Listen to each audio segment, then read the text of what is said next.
4 or 5, Chris is here. I'll let Chris know we're starting. Yeah, Chris and Mary's on, so, Mary's on too, and Sheila's here. okay, great. How are you? Good. What's up?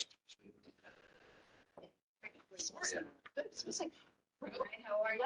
You know, you're in the prime position up there.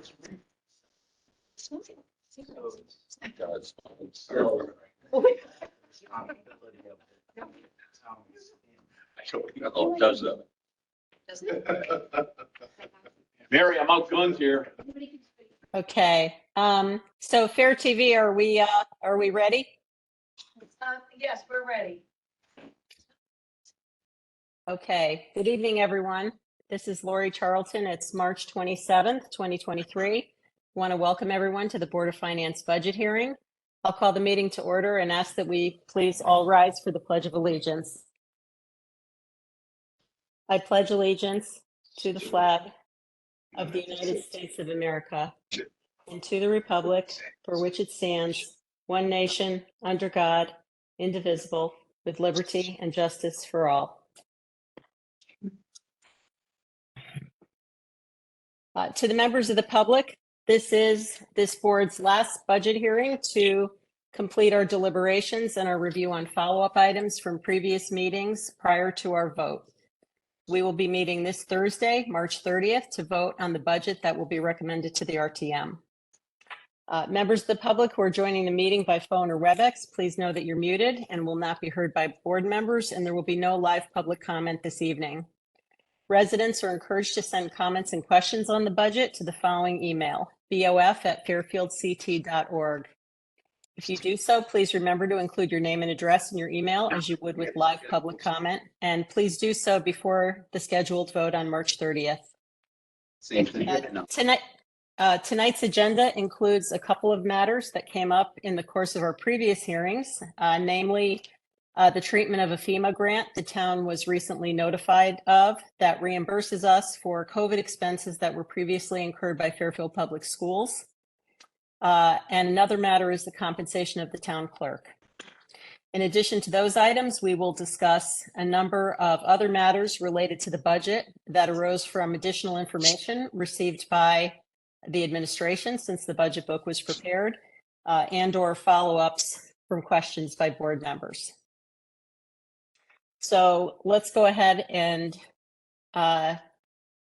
jump into item 3, discuss FEMA reimbursement grant with Fairfield Public School and Board of Education officials.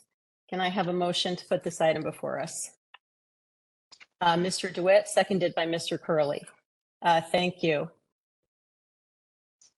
And I want to welcome the Superintendent of Schools, Mr. Mike Testani, and also the representatives from the Board of Education, Chair Jen Jacobson and Jeff Peterson, who's the liaison to the Board of Finance.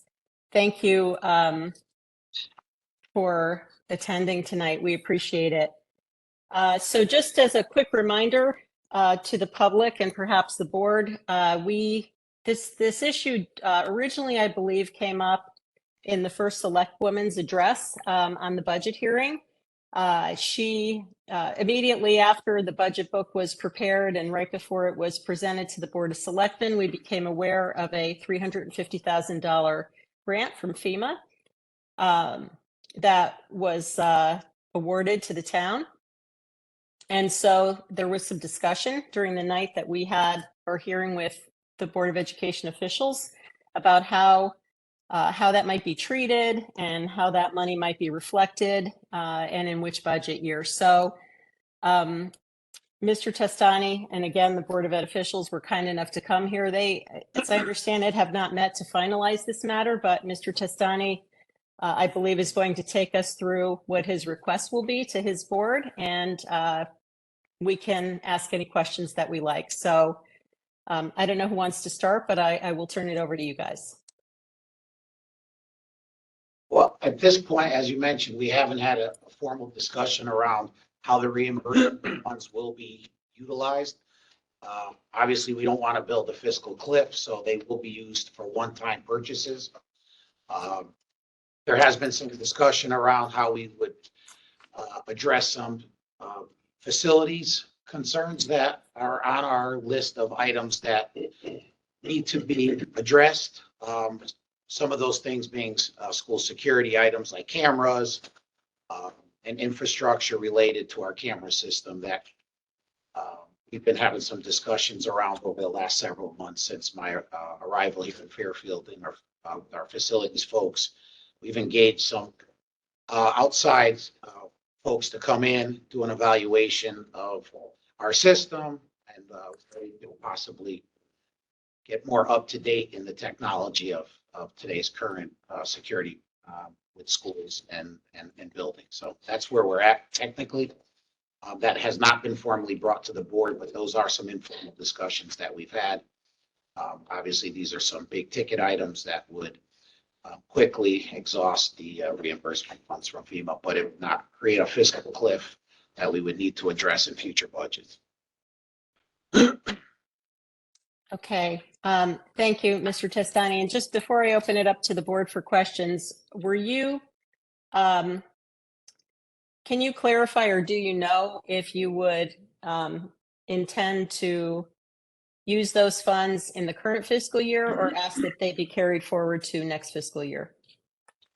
That would all depend. I think if we had the ability, based on supply chain and then summer schedule to place orders and get work done over the summer, the sooner the better. Once we've been notified that that money is available for expenditure, we can present that in front of the board for at least for their knowledge and transparency of what we're using the funds for, not approval of the use of those funds. So the sooner the better, once those are available, but I'm not sure what the timing will be. But as we've spoken in the past, summer is a very short window of opportunity that we have to do facility work. In some cases, some of this could be done, I'm sure, during the school year as well. But if we can get a jump on it, that would be much appreciated. Okay, thank you. Let me open it up to the board for questions. Ms. Martin? Thanks. Have you already brought an outside consultant in to look at this, or would you need to use some of the funds to hire the outside consultant and give you? Well, you just had some very informal discussions with some vendors that I'm familiar with. Also engaging some folks from the Fusion Center, which is a hub over in Bridgeport with the PD, where some of our cameras currently are able to be accessed in case of emergency throughout the town. So nothing that would have to cost a consultant to come in. Okay. Just really engage with some vendors that can have some working relationship with, just to get some advice on what the latest technology is. Angelus has gone recently to a conference, and at the conference was able to get some exposure to some of the technology that's out there, some of the things that are more coming down the pike, that we can be ahead of the game when it comes to school security. And is there any, I know you have to bring this in front of your board first, correct? There hasn't been a discussion yet? Not yet. At the board level? Just in terms of uniformity of what the different schools need, is there any concern that you would you be, how would you make that decision in terms of where to put what and ensure that? Well, Angelus has some already some ideas as to some areas that we need some upgrades. Yeah. No, and I understand that. So we do have some identified areas that Okay. things are operating, but we could be more up to date in equipment. And, you know, we're slowly trying to replace things as things age out and some repairs, but nothing that is something that would put anyone at risk. It's an upgrade cycle. Right. It's an upgrade. Okay, Upgrade. thank you. Thank you, Ms. Marmion. Other questions? Mr. Matola? So I'm trying to figure out, I appreciate what you've said. What is the mechanism that we need to look at to get you the money? Does it, if it's going to be spent for for next fiscal year? Doesn't it have to be in a non-lapsing account of some sort? Well, we've asked, and some of the information that Courtney and through her research, and we're trying to get some final clarification from the auditor. Courtney Yeah. can share that. Yeah, we did speak with the Caitlin, the controller for the town, and she's in agreement that we will be able to transfer the funds, but we've asked for the auditor's opinion as to functionally how we do that. So we haven't received the money yet. If we receive it before June 30th, we'd treat it one way, and if we receive it after June 30th, we'd treat it another way. It's not like the traditional non-lapsing that's subject to the 1% or 2% rule. And it would still be, we could still set the parameters and the town would still set parameters around that funding, but we just need the auditor's guidance for how to treat it functionally. So, and the only constraints on the funding would be the constraints that the town would set on how we would access that money. There are no federal restrictions on that. Okay. So you're proposing using the money for specific reasons, and we're not going to go into big detail here for obvious reasons, but I understand what you're saying. Yeah. And there would have to be some assurances from the town, vice versa, that that's what you're going to use the money for, basically. And to clarify, And those the- ideas that I mean, it'd be up to the board, obviously, we'd have to have discussion around that. I mean, ultimately, these are initial ideas from the superintendent, but to be clear, what we're discussing or the initial ideas from the superintendent are not in this budget, right? So that's why we're thinking what would be the board will have a conversation, the best use of those funds, because it's not in here now, right? So to be clear, it would be like supplementary in nature in terms of using the reimbursement fund of something that's not currently in this operational budget. You're figuring out the mechanism Yeah. to get that. Correct, yeah, and the town may say, we want you to tell the board what the board decides, tell us, can ask us, and we still have to approve it. That just has to be worked out still. But we have the agreement for the cooperation with the town. So we'd identify the use through the board and then the process to receive those funds to the town. Thank you, I'm good. Thank you, Mr. Matola. Mr. Curley? Thank you, Madam Chair. So it may be premature, but could you elaborate on how the treatment would differ if it's this received before June 30th versus after? Just how the town books it in the accounting structure, so whether it's not a dedicated fund, because it would be part of a receivable, like we'd receive it this year, or it's an open receivable that we'll get next year, just how the auditor wants us to book it. Okay. On the downside, so, and where it shows up, is it part of a non-lapsing account, is it part of a capital non-recurring, we just need some advice about that. It's been done in other towns and jurisdictions. My last town we did, they set it up where it's not part of the 1% non-lapsing, but it was, authorized through the town. And in that case, the council had to vote. And so we proposed what the board would like through a memo, and then the town voted on it. And then it would also have to go through a vote when we were asking for a transfer of the money as well. I don't know if that's what the town will decide here, but if we were changing the purpose, like if throughout the year we discovered that there was some other need that arose. Thank you. And then just to follow up on a point that you made, Ms. Jacobson. If I heard correctly, the type of items that you're considering are quasi-capital related, not things that are in your operating budget request, not things that you're trying to avoid creating that cliff, I think I heard you say. So regardless of how this is used, it's not going to be able to help you close your budget gap by the $500,000 suggested cut that the first select woman provided, right? Right. Okay. I just wanted to. Based on that idea, yeah. Based on that idea. Okay. So it's right. Okay. No further questions. All right, thank you, Mr. Curley. Other questions from the board? Mr. Walsh? Thank you, Madam Chairwoman. Yeah. What's the reason you guys haven't been able to have the meeting? We had asked that you have this meeting with the board at our last time you were before us. What's the reason you've not been able to have? So I'll answer that question.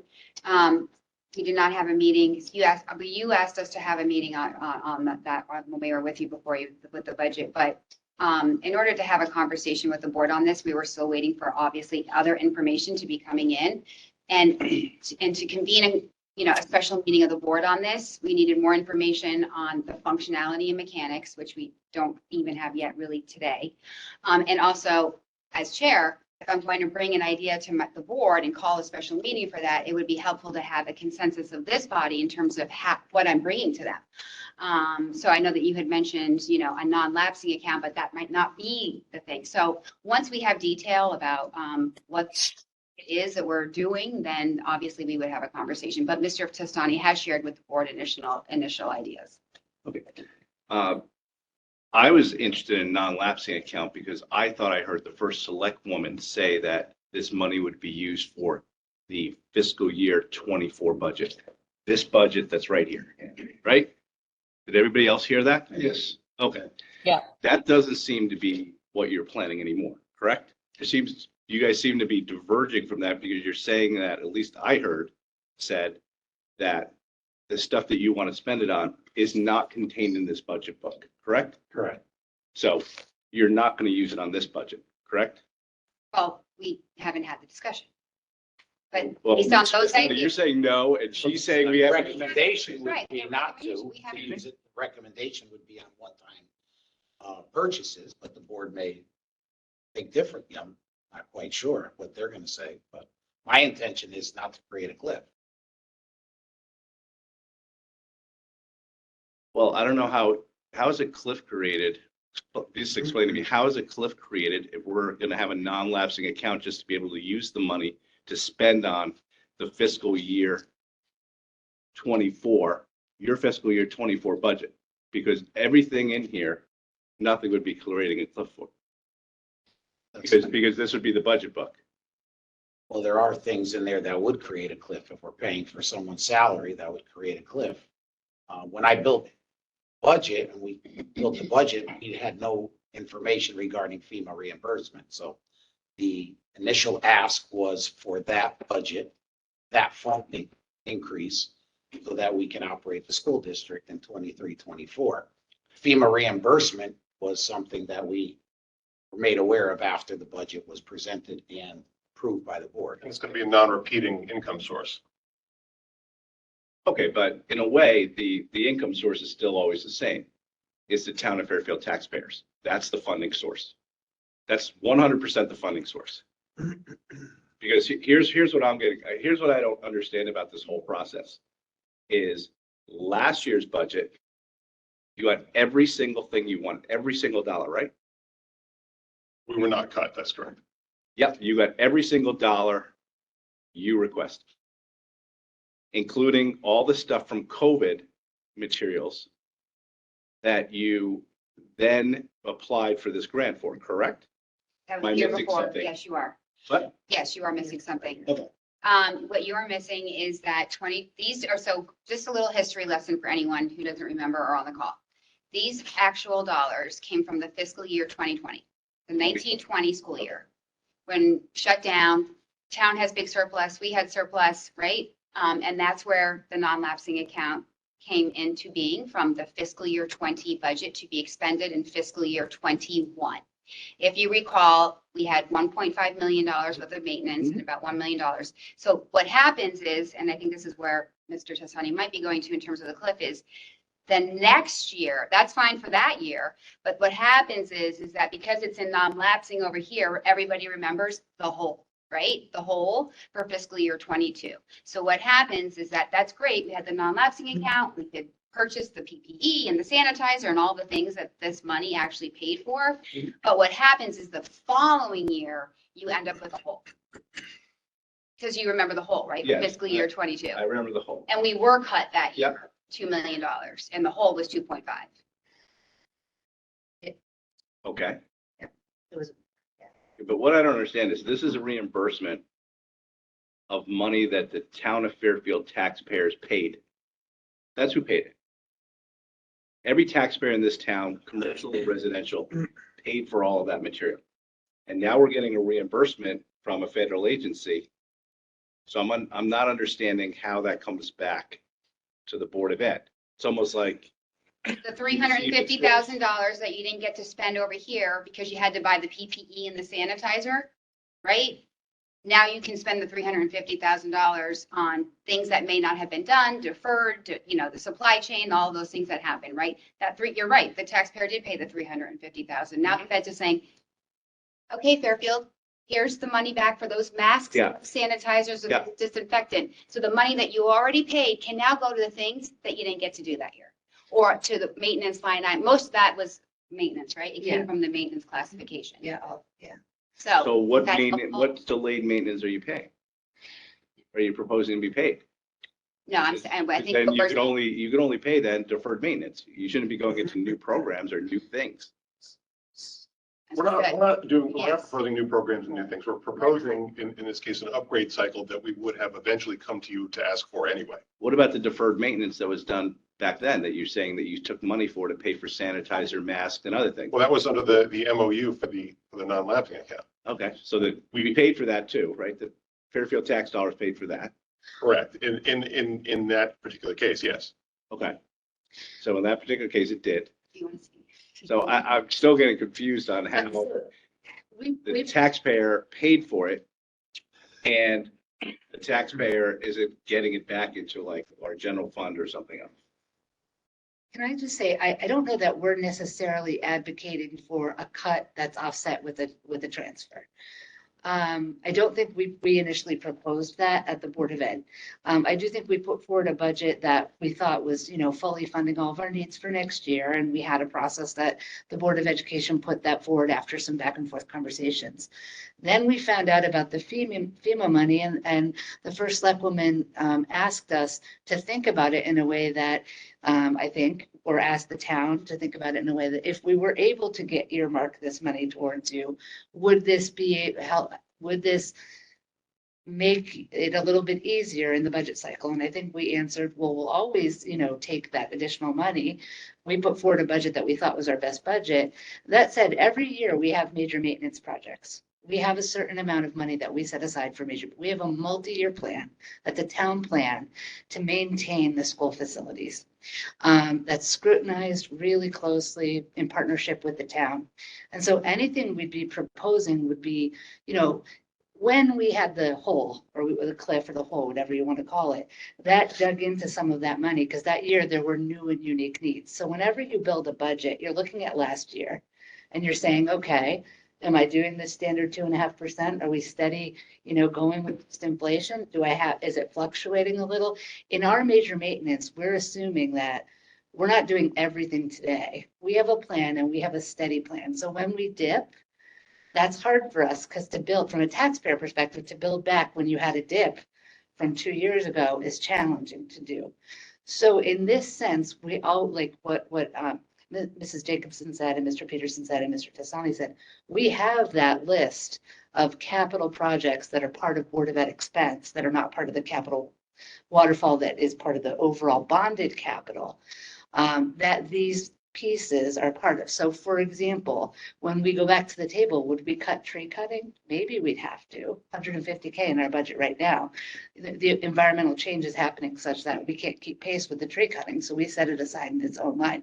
So that budget was a point in time budget, and yes, we could use the $355,000 back. And yes, it would be helpful, but we also want to be mindful not to build a cliff because we don't want to have the taxpayers have to pick up the tab 2 years from now. So I think to answer the question like that, does that answer that? Is that kind of, trying to explain why it's not ideal for us to take a one-time amount. It has to be a one-time expense that we use it for because we don't want to build in an operational deficit. So we'd be grateful to have that funding back from you. But does it go back to the town? Yes. Is it taxpayer dollars? Yes, it is, for sure. If I can add just one thing to this that I find useful to remember in all discussion, we talk about facility expenses, maintenance expenses. The Board of Finance and the other town bodies have been very generous with this to fund the things that we've asked for, but we have an enormous list of things that we would like to do. We break up a lot of our maintenance into tier 1, tier 2, tier 3 maintenance projects. It's not like we need to go reaching for things to spend money on. We're not even with this budget going to clear off that very $1 million. large list. It runs about $2 million list ish. There's even recommissioning of the HVAC system for, getting more fresh air into the buildings. It's not just the prospective HVAC, but it's our existing HVAC in the school. So we don't even have that in the budget yet because we're waiting for the plan from the consultant that was doing the analysis of the needs. So that's an example of something that's on the waterfall, but it's not in the budget yet. That, for example, that one-time money would help the town because it's an expense that the town will bear. That's outside of the budget, that otherwise we'd have to reduce other needs next year. So we're always adjusting.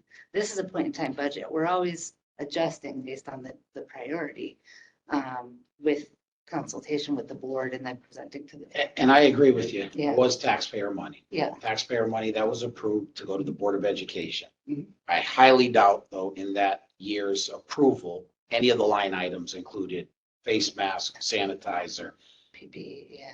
plexiglass. Taxpayer didn't agree to buy them. Or 13 And figures. if they had, FEMA would not have reimbursed. It was an emergency situation. Unfortunately, we all dealt with it across the country. And the federal government was kind enough to say, here's your money back. Spend it on what you had intended to spend it on before. That's where I guess I'm not getting. So what were the things that were Well- spent on that year? Like, because you have this whole list, you guys say. That budget was a mess. What were the, Oh, gosh. There were just projects that, Yeah. had to be deferred or canceled or postponed, but then other things got done instead that they could get done. I mean, it was very difficult and challenging. I don't want to bring up the. And I- trauma. Yeah. And from my There's no perspective, reason to I do can't that. speak for Yeah. the previous superintendent, but Yeah. I think we do realize that there are some events that have happened in the last 12 months that maybe shift some priorities, even if, 8 hours. Yeah, so. yeah. Jim, do you mind if I jump in? yeah, but I want to come back, Madam Chairwoman. I'm not done with my Madam Chair. question. You're on mute.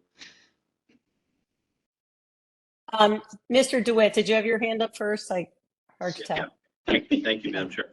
So I'm hearing a couple of different things. So Ms. Laborious, you said, first select woman came to you and said, could you use this money to help offset the budget? Or I think she announced that publicly, as part of the budget meetings. Yes. Offset the reduction. Yeah. Offset is that, Her, For 500,000. yeah, all right, so, that was her statement. That's not what you, okay. yeah. Okay. Yeah. I'm fine with it not being part of the budget because I think I didn't realize that it was, so that was your comment, which I didn't understand till just now, right? So this is not meant to fill the $500,000 hole that supposedly was created. Well, yeah. Well, it can't be because, our superintendent's saying that everything in this book is not going to be touched by that 350,000. There's going to be some other thing that's not in this budget book that you're going to spend it on. And I actually think that's a better way to do it because every year when there's something overrun, and I brought it up many times, we always go to the maintenance line. We always hack that line. So, that whole discussion about 350 filling part of the 500 hole, I don't think is a valid discussion, right? I think it's a valid discussion the way the superintendent laid it out. That something other than what's in here, but something that'll probably offset a further budget Correct. number in Down the line. Yeah. that sounds like a better way to portray it. So I just wanted to say that. So Yeah. I understand what. All right. And can I just, before you go, Mr. Curley, and thank you, Mr. DeWitt, for that comment. I do want to make sure we stay on track with this conversation. We wanted to make sure that we had this conversation before we voted on the budget in case this 350,000 might impact something that we were voting on Thursday. We are here now. It sounds like the conversation at the Fairfield Public School and the Board of Education level is still preliminary.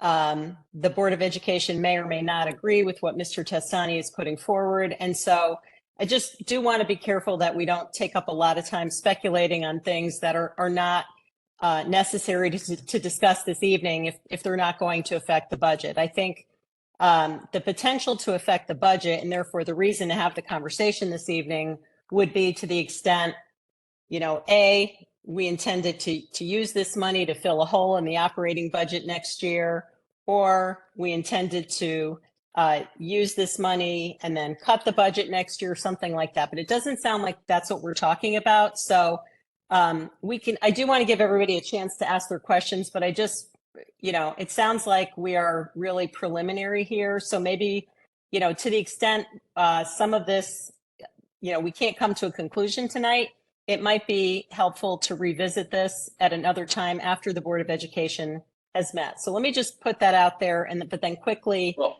if there's anything relevant to the upcoming vote, I want to make sure we get those questions answered. Mr. Curley? Okay, thank you, Madam Chair. And I appreciate the refocus, and I'll try and stay there. To me, I also heard two things. One is that a couple of years ago, Board of Ed had to find money within their operating budget to pay for stuff that was COVID related.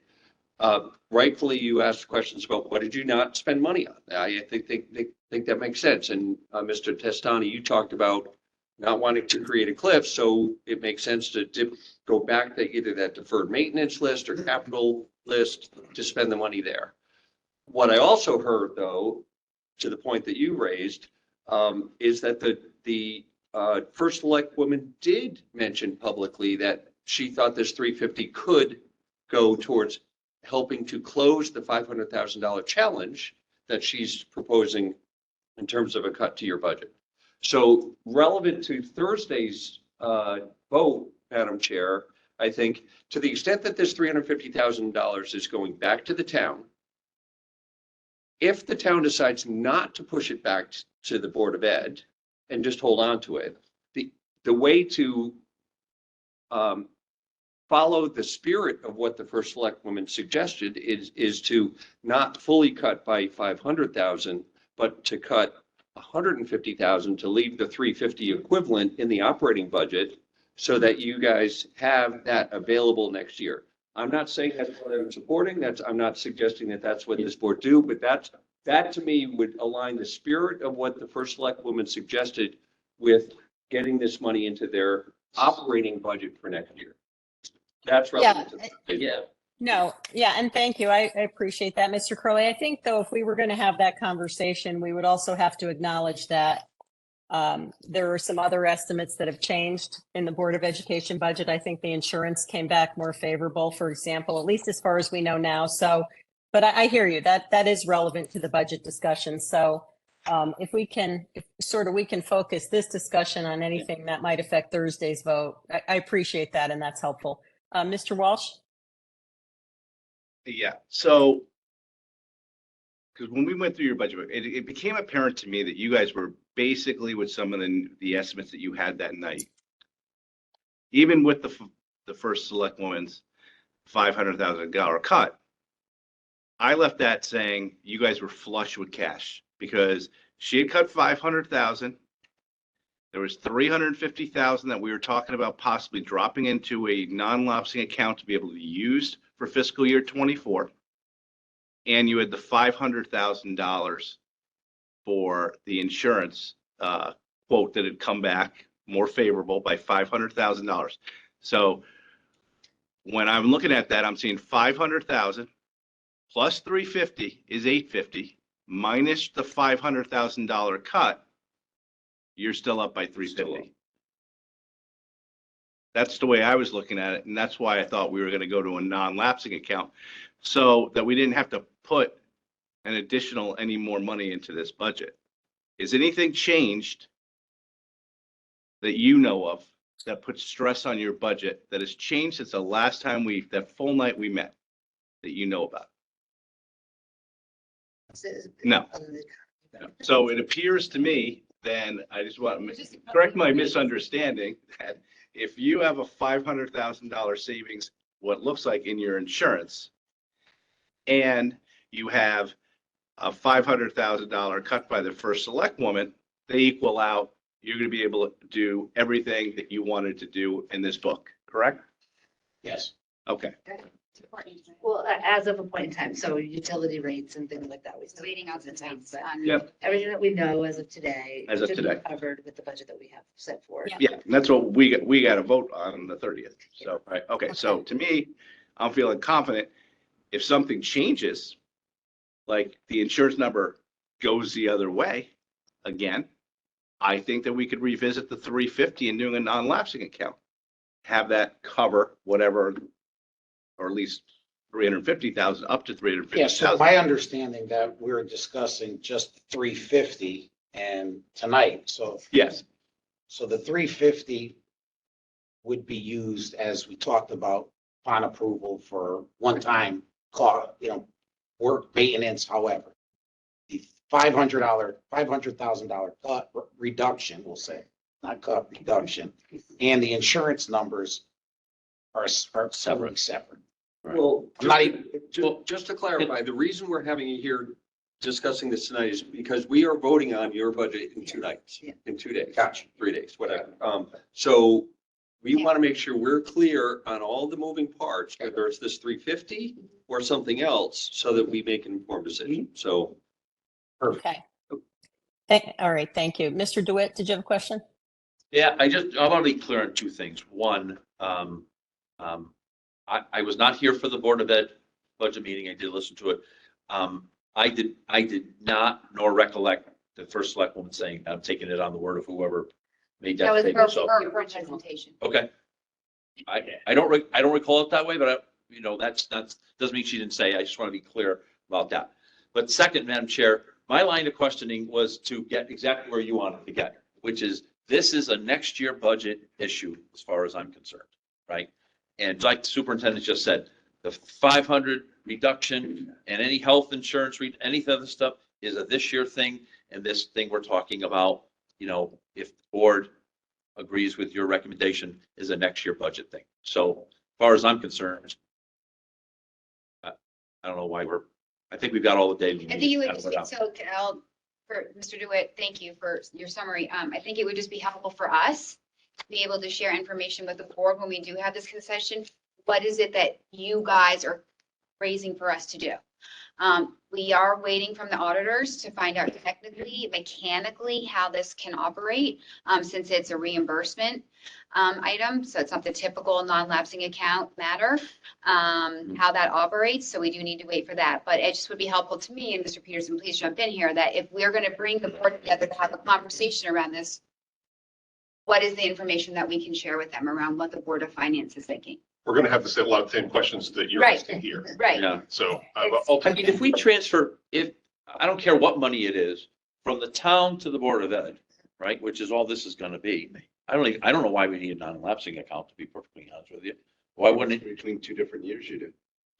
If you get it next week and you want it for next year, I get it. I get it. But I think what I heard the superintendent say, we get it next week, we're spending it in this fiscal year. we can. And if you get it in July 1st, you're gonna spend it in the next fiscal year. If you can, right? $350,000 you could blow in 2 seconds. Maybe it's right? helpful, Let's you know. Let's be serious. I'm not trying to be flippant, but I mean, it's not a lot of money, right? So I'm The whole just time. going to ask a quick clarifying question, if you don't mind. Do we have an idea of when the town is expecting that check from FEMA? We don't, I apologize, but we did receive the confirmation of the grant, I think it was February 21st. And it varies when we receive the cash, so we just don't know. We don't need. I mean, so if you get it on June 29th, Yeah. you're gonna need a non-lapsing account. Let's be serious, right? Because you have one day. But if you get it July 1st, I mean. Which is what we. Yeah, and just to be clear, I think since we got the award letter, regardless of when we get the cash, that grant will be recorded as revenue in the current fiscal year, right? So it's either going to turn into surplus or it's going to have to get designated for some sort of use.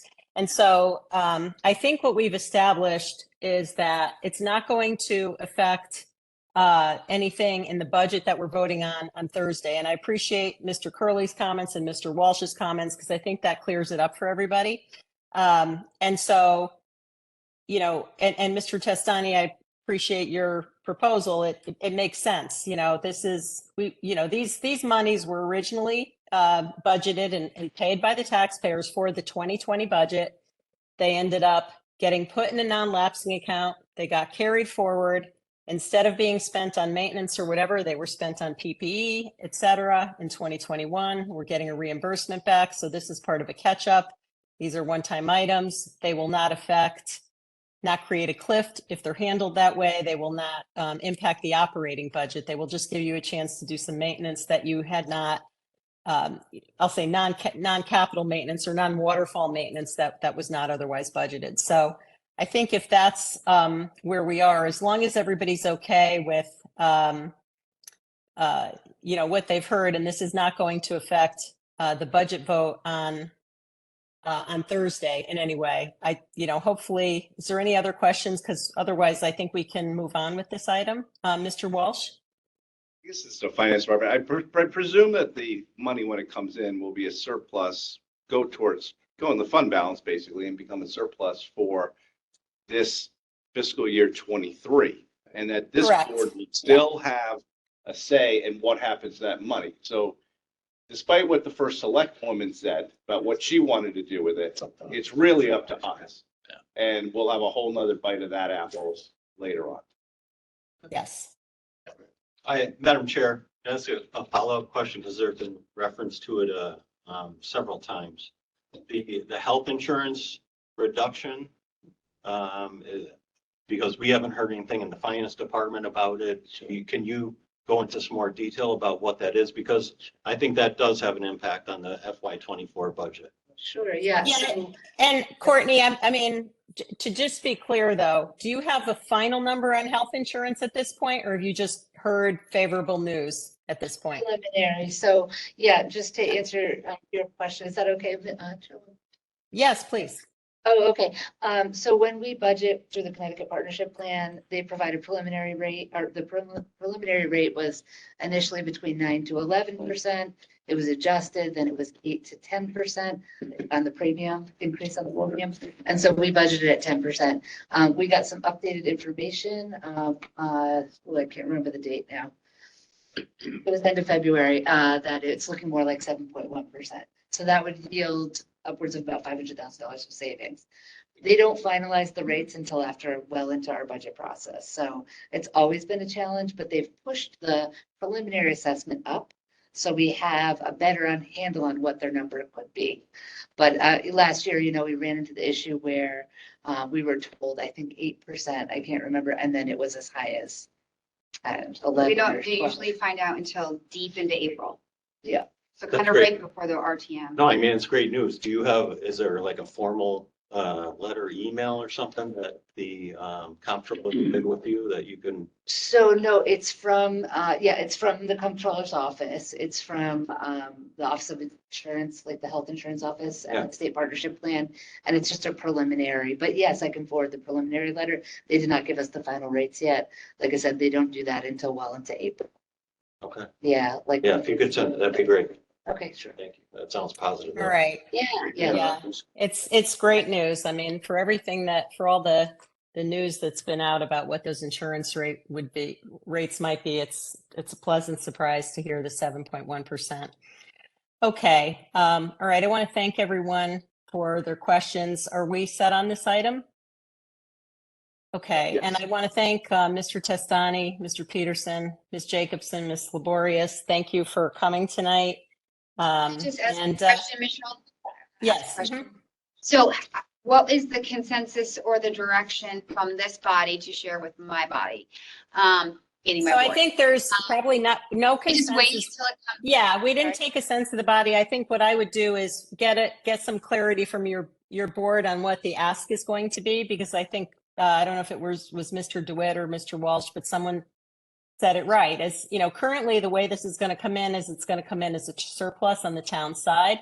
This is a reimbursement of monies that were originally budgeted for the Board of Ed. So I think as soon as you have the ask prepared, then we can talk about it. Understanding that, it sounds like the intention is going to be to go for one-time items versus any supplement of your operating budget, but we can reconvene when you have more direction. Okay. Can I go back to one previous question that I do apologize when you said, has anything changed? We just found out today, so I didn't inform the superintendent or the board, but we're more favorable on the pension side by $30,000. Yeah, we have that number. Yeah, Okay, we've got okay. that number from the actuary. Okay. Okay, All right. so- Thank you. Charles, Money all over the place. do you mind if I just ask one question? Do you guys have a list of these $2 million worth of projects, these maintenance projects? Yes. Could you get them to us? It was in the backup that you received Okay. in one of the links of the backup documents, so we can send it to you directly. Google Doc. I appreciate that. Thank you. And Yeah, I that would be great. And Yes. maybe when you come back and we discuss this $350,000, we can discuss it at that time as well. Yeah, I think we'd This like is the on list. The maintenance list, the tier Right. one, Yeah. tier two, three. Yeah, yeah. Yeah, that wouldn't. Yes. Yeah. It's the link in the backup, but we'll just get it to you directly. All right. Thank you again.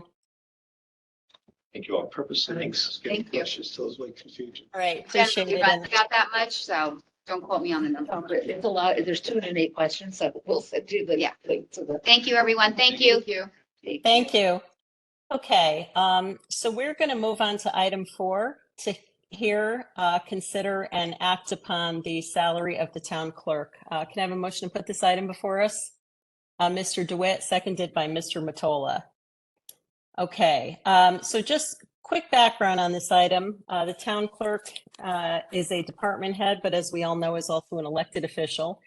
And our town charter, specifically section 7.1E, specifies the following, and I quote, in lieu of all fees and other compensation, the town clerk shall receive a salary fixed by the Board of Finance. So that's what the charter says. There is currently a proposed salary increase in the budget book of 2.75%. It has been put there by the administration as a placeholder only. It is up to this board to determine the town clerk's compensation, and any difference between what we determine and the placeholder amount would need to be reflected as a motion to amend this budget when we vote on Thursday. So what I'd like to do is turn this item over to our colleague, Mr. Walsh, and have him lead the remainder of this discussion. He's got some history here. He can provide the board and the public with some history and some context on this item. And he was also good enough to do some research that he will share with us in terms of, salary benchmarks so that our board members can consider that information in acting on this item. So, Mr. Walsh, thank you again, and I will turn it over to you. Thank you, Madam Chairwoman. So, Madam Chairwoman correctly stated about what the proposed increase in here, that is a placeholder by the town clerk's office in previous years. We have either set the salary levels for the 4 years or under the statute, and there was a town attorney's letter, if I could get to people, opinion letter, 2007, when we first went to a 4-year term on both the first selectman, and town clerk's office about how to do the salary increases. Basically, what it said was, under the analysis by Assistant Attorney Kennelly, was that under the statutes and the state constitution, that we could either set it for the 4 years before the term started, or could come back midway and have a reset and just do something else for the other 2 years.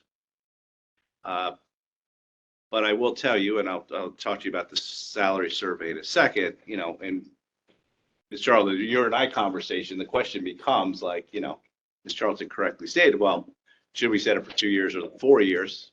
What would happen if we, Betsy retired, or, decided she just didn't want to do the job anymore, and we brought in somebody gets elected who's brand new? Do they just walk into that salary level? For example, I had to get some information from Betsy because it was password protected, this salary survey at the Connecticut Clerks Association website that and Betsy had mentioned, she goes, Westport's a little low on there. I'm like, oh, why is Westport low? She's like, well, they appoint their clerk. They do not elect their clerk. And somebody had been in there for 25 or 27 years and had salary increases all along. And they decided with the new person who had never been a town clerk before to reduce it by $20,000. That's why they're lower than normal. I think I've summarized that correctly. So the question is whether we'd want to reserve that right to 2 years to be able to do that, because once we set it, it's set. So I think um, our chairwoman and I thought maybe we should just do it for 2 years, correct, Lori? I don't want to speak for you, so is that correct? Yeah, no, that was so Mr. Walsh stated it well. If we were to find ourselves in a situation where we have a new person in office who's much less experienced, would we want to be tied to that, to the salary level of our current town clerk, who's very experienced and who has, been with us for a number of years. So I don't know if there's any mechanism that would permit us to revisit this upon a change in personnel or not. But in the absence of that, I think, setting it for 2 years might be a more prudent way to go. That's just my personal opinion. I have a question. Yeah, Mr. McCullough. Jim, you can call on people. Okay. So Jim, and I haven't looked at it, the statute that you refer to, are we setting the salary for the position of town clerk? Or are we, you could rationally interpret the statute, meaning we're setting the position for a particular person who holds the position of town clerk, and part of that is It seemed to be for the position, Just for the not, position. not for the person. can't like Yes. consider the. Yes. Okay. I want to be clear, when we're talking about this tonight, we're not talking about personnel matters or what her No, job I was. get it. I just want to be clear that, so Understand. otherwise we'd have to go into executive session. So we're And trying to stay away from that. So my point would be, there you could differ. If someone suddenly takes over the job in 2 years who has no experience. yeah, That's what I would think of. Okay. And I don't remember, quite frankly. We've done this before. Did we set it for 2 years or 4 years? sometimes we've said it for 4 years, but we've had like, this will be it for the 2 years. And then we've done it for 2 years, and you have to take into account whether you want to add enough so that there is, some mid-level for a raise for 2 years. And then, so you can do it either way. I think, after speaking to our chairwoman, I never really thought about what would happen. Betsy went away, and we brought in, somebody got elected who, was 21 years old, never had experience, wasn't certified in any of the things that they eventually get. I mean, Betsy's at the highest certification level, I believe, internationally, which takes years and years and years and years and years. And, I got this, I could pass it around, but, I did pull, they have every community listed. Some reason Bridgeport doesn't want to report their number. It's hard to find. I tried, but even on this sheet, they won't report it to the Town Clerks We have Association. a town clerk and a city clerk, so. Oh, maybe that has something to do with it. That's- Anyway, so. so I'll just give you some statistics and, I'm going to pass it around, but, when I looked at it, there's all these columns. Some are part-time, some are full-time. Some have very small communities, some are cities. So I tried to look at it of the 21 Fairfield County, excluding Bridgeport, because you'll see it's not there. I took like an average. So if I added up all 21 of the ones that reported, the average was 94,849. Now, that's not a fair comparison because some communities, you have a town clerk, but they might only have 8,000 people. And therefore, the number of houses in that town, they're not recording much. They're not doing a lot of vital statistics. And then within that, there was anomalies as well. So, for example, Greenwich was like 109,000. New Canaan, probably because they have a lot of money, was $126,500. Even though it's a small community, even though their clerk's office is small. Yeah. But you'd have, and then I thought Stratford, because it's a smaller community than ours, they don't have as many. I mean, I think we have 5 funeral homes. So, and we have 5 funeral homes. We have a lot larger population than Stratford. And we have multiple convalescent homes throughout our town. All stuff that causes the town clerk's office to have to do more work, was at 114 now. Betsy's at 111 now. So there were anomalies within this. But the one thing I did see is the larger communities seem to pay more. That seemed to be, where this was. All that added together, I came to the opinion that okay, she's making a decent amount, but obviously she needs to have some raises over the next couple of years. So we already have the administration at 2.75, and I don't think that's out of line. And that's my end of the discussion. If anybody wants to, because I'm ready to make a motion at some point, Yeah. but I'll let everybody talk. Question. Sure. Yeah. So, just on the mechanics of it, 2 years versus 4, is 1 year an option? No, Okay. 1 year's not, and to work. there is an opinion here. It's really in the third paragraph. If anybody wants to see it. Okay, that was done by Ms. Canelli.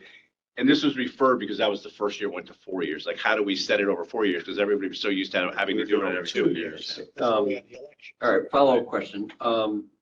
When is Betsy up for this reelection? year. Yeah, you have to determine it before the election. Okay, so that, So like for the first selectman and selectmen, that Right. they're gonna have, they do their own thing. sure, You know, so they do it at the Board of Selectmen table, right, but they have in the past referred it out to a small group. I think John went on it. Recommended. right. So We recommended it. so the quandary is, I think everybody at this table appreciates how wonderful Betsy is as an individual in her role. I appreciate the comments about her accreditations because it's a testament to her professionalism. But she may not be in the position to after the fall. Now, hopefully, you know, I think she's run uncontested for a while. She's ever run. Right, against anybody. Right, which is a good thing. I mean, Then we have not for a long- confidence that not for a long she'll time. continue until she wants to retire, right? And if she Right. plans on, do we know if she plans on rerunning? I don't. So that's another, You can't look at it that way. You okay. just have to look at the position. Oh, yeah. Right, right, Yeah. but we were just talking about wanting to make sure that the position, on the one hand, we want to make sure that She's a compensated too. qualified Yeah. person is compensated appropriately. Right. But if we set the dollar amount and someone runs who's unqualified and happens to win, they're going to get this windfall. All right, I just wanted clarification on this, but, all right, I'm good. Mr. DeWitt. Mr. DeWitt? So just a couple things. The charter says is exactly, in lieu of all fees and other compensation, the town clerk shall receive a salary fixed by the Board of Finance. So it's not the person, obviously, it's the position, right? One. Two, I was going to go where Mr. Curley's going. Regardless of what we do, and regardless if Betsy wins or they bring in someone who's never been town clerk before, for the next 2 years, if we decide 2 years, so that salary is going to be fixed. Now, I don't think that's a good reason to not give the increase because, oh, what if Betsy loses, right? Or if she's running or not, it's kind of independent of the solution, right? Yeah. So I would very much be, and again, we voted it in, I always thought we voted it every 2 years, but I was wrong. We voted it for a 4-year term, but we voted it in 2-year increments, right? You Yeah. can do a couple of things. You Yeah. can vote for the 4 years, but have different amounts midterm or Right. a different amount Yeah. every year. You Right. can say it's like Right, building up or whatever, but Yeah. you have an ability to reset it after 2 years. Right. of the term. So I think in the, I think where we're going here is right. I would recommend we do a 2-year term just based on the fact that so if Betsy doesn't run and a brand new person comes with no qualification comes in, the only thing we're doing is overpaying this person for 2 years. And then 2 years from now, we could say, by the way, you know, Betsy with all the accreditations in the world was here and this new person's got. Because, and the other reason I back that up with is when we reset a department head, you know, we have a department head that's been here for 20 years and are making, you know, a substantial, we reset that amount, mhm. right? So I think that's all. Chris, Fair way to do that. 2.75%. What's that? At the Well, proposed Yes. Clarifying question. 6.75. So would I we be mean, voting on the Brenda factored in. recommendation from the first selectman and the board of selectmen was 2.75% for this upcoming fiscal year. Yes. We say that 2.75 would apply for both years, so there'd be another 2.7, or does it hold this dollar amount flat? I would think so. That'd be for, You could do Yeah, it either just- way. We have that. I just want to clarify, Mr. Curley, that this was not this was a placeholder from the administration. The first select woman was clear on that. It wasn't a recommendation, it was simply a placeholder because it's this board's purview to determine that. So just to clarify. But I'm sorry, Mr. Walt, did you get the answer you wanted from? I did, well, yeah, but you actually created a question for me, so if I could follow up with you, the 2.75%, which was a placeholder, was part of, added into the number, the bottom line number, which was ultimately submitted and approved, or approved by the Board of Selectmen, right? So indirectly, it was their recommendation, right? I would, so can I say regardless of what may or may not have been included in contingency, you know, we're seeing all these contracts settle around us.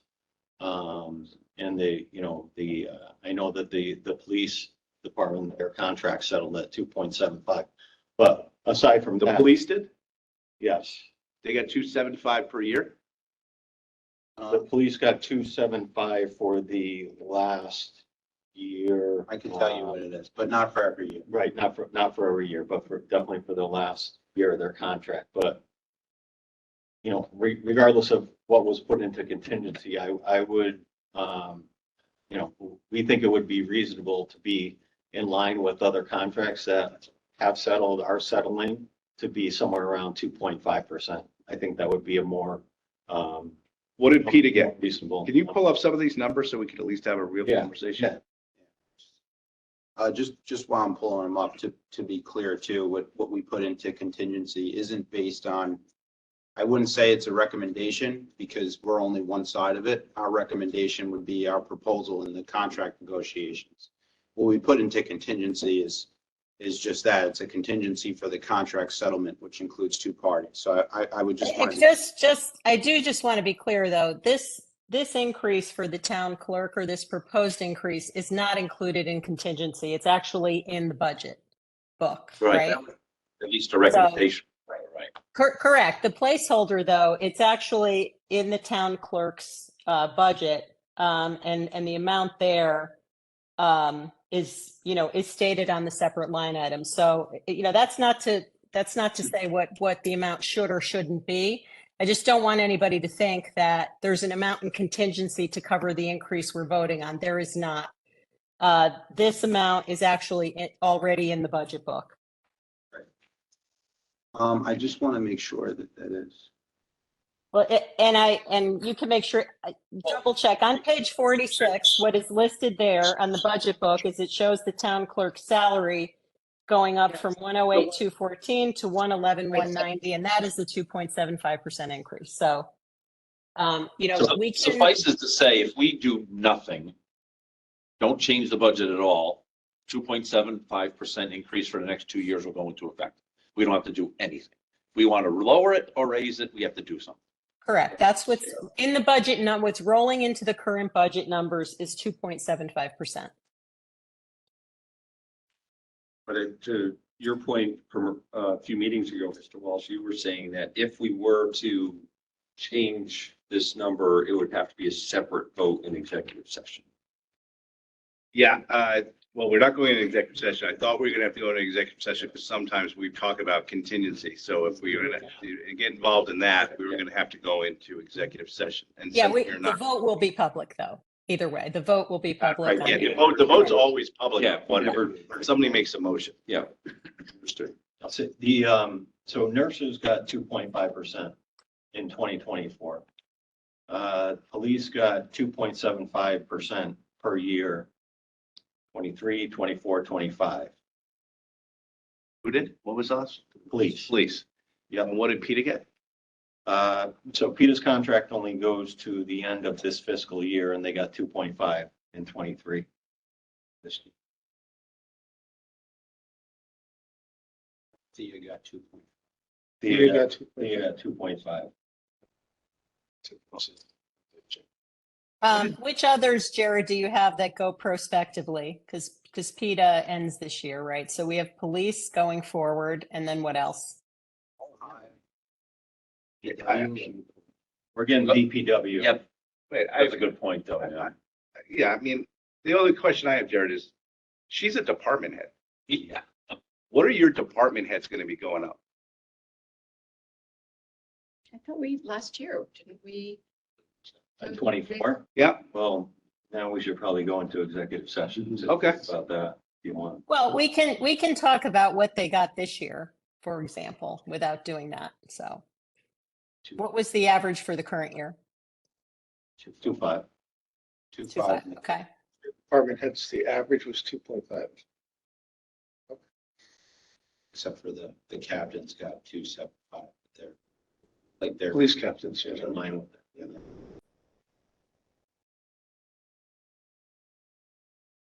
So.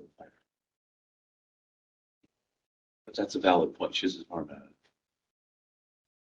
Just In a revenue generating, department, just FYI. average That went up to requires a lot of technical expertise and she's got it. So Yeah.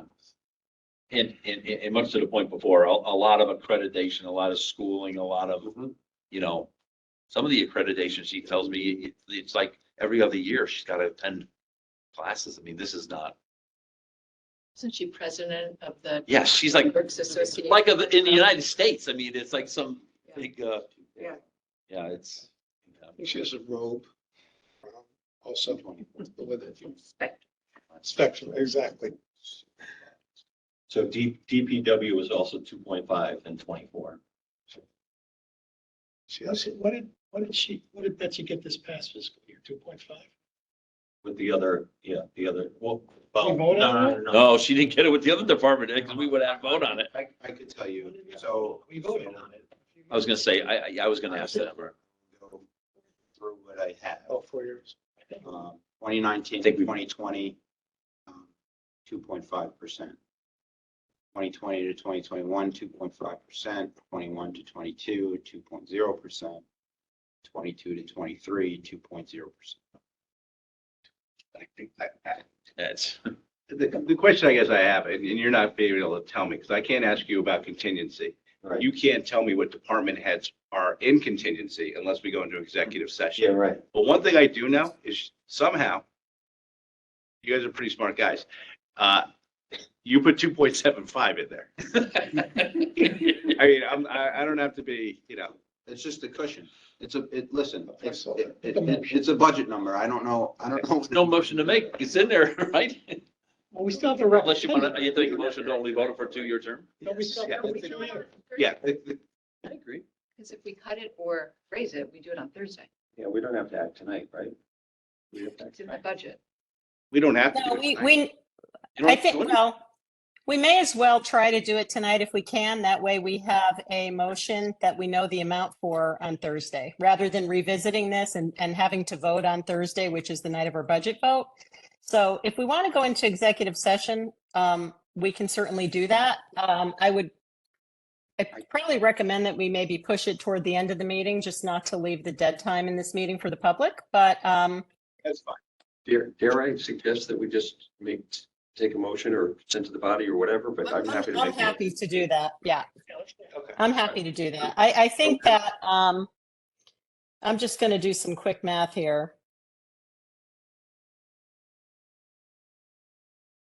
We're talking 2%, 2.5% minus versus 2.75%, which is in here,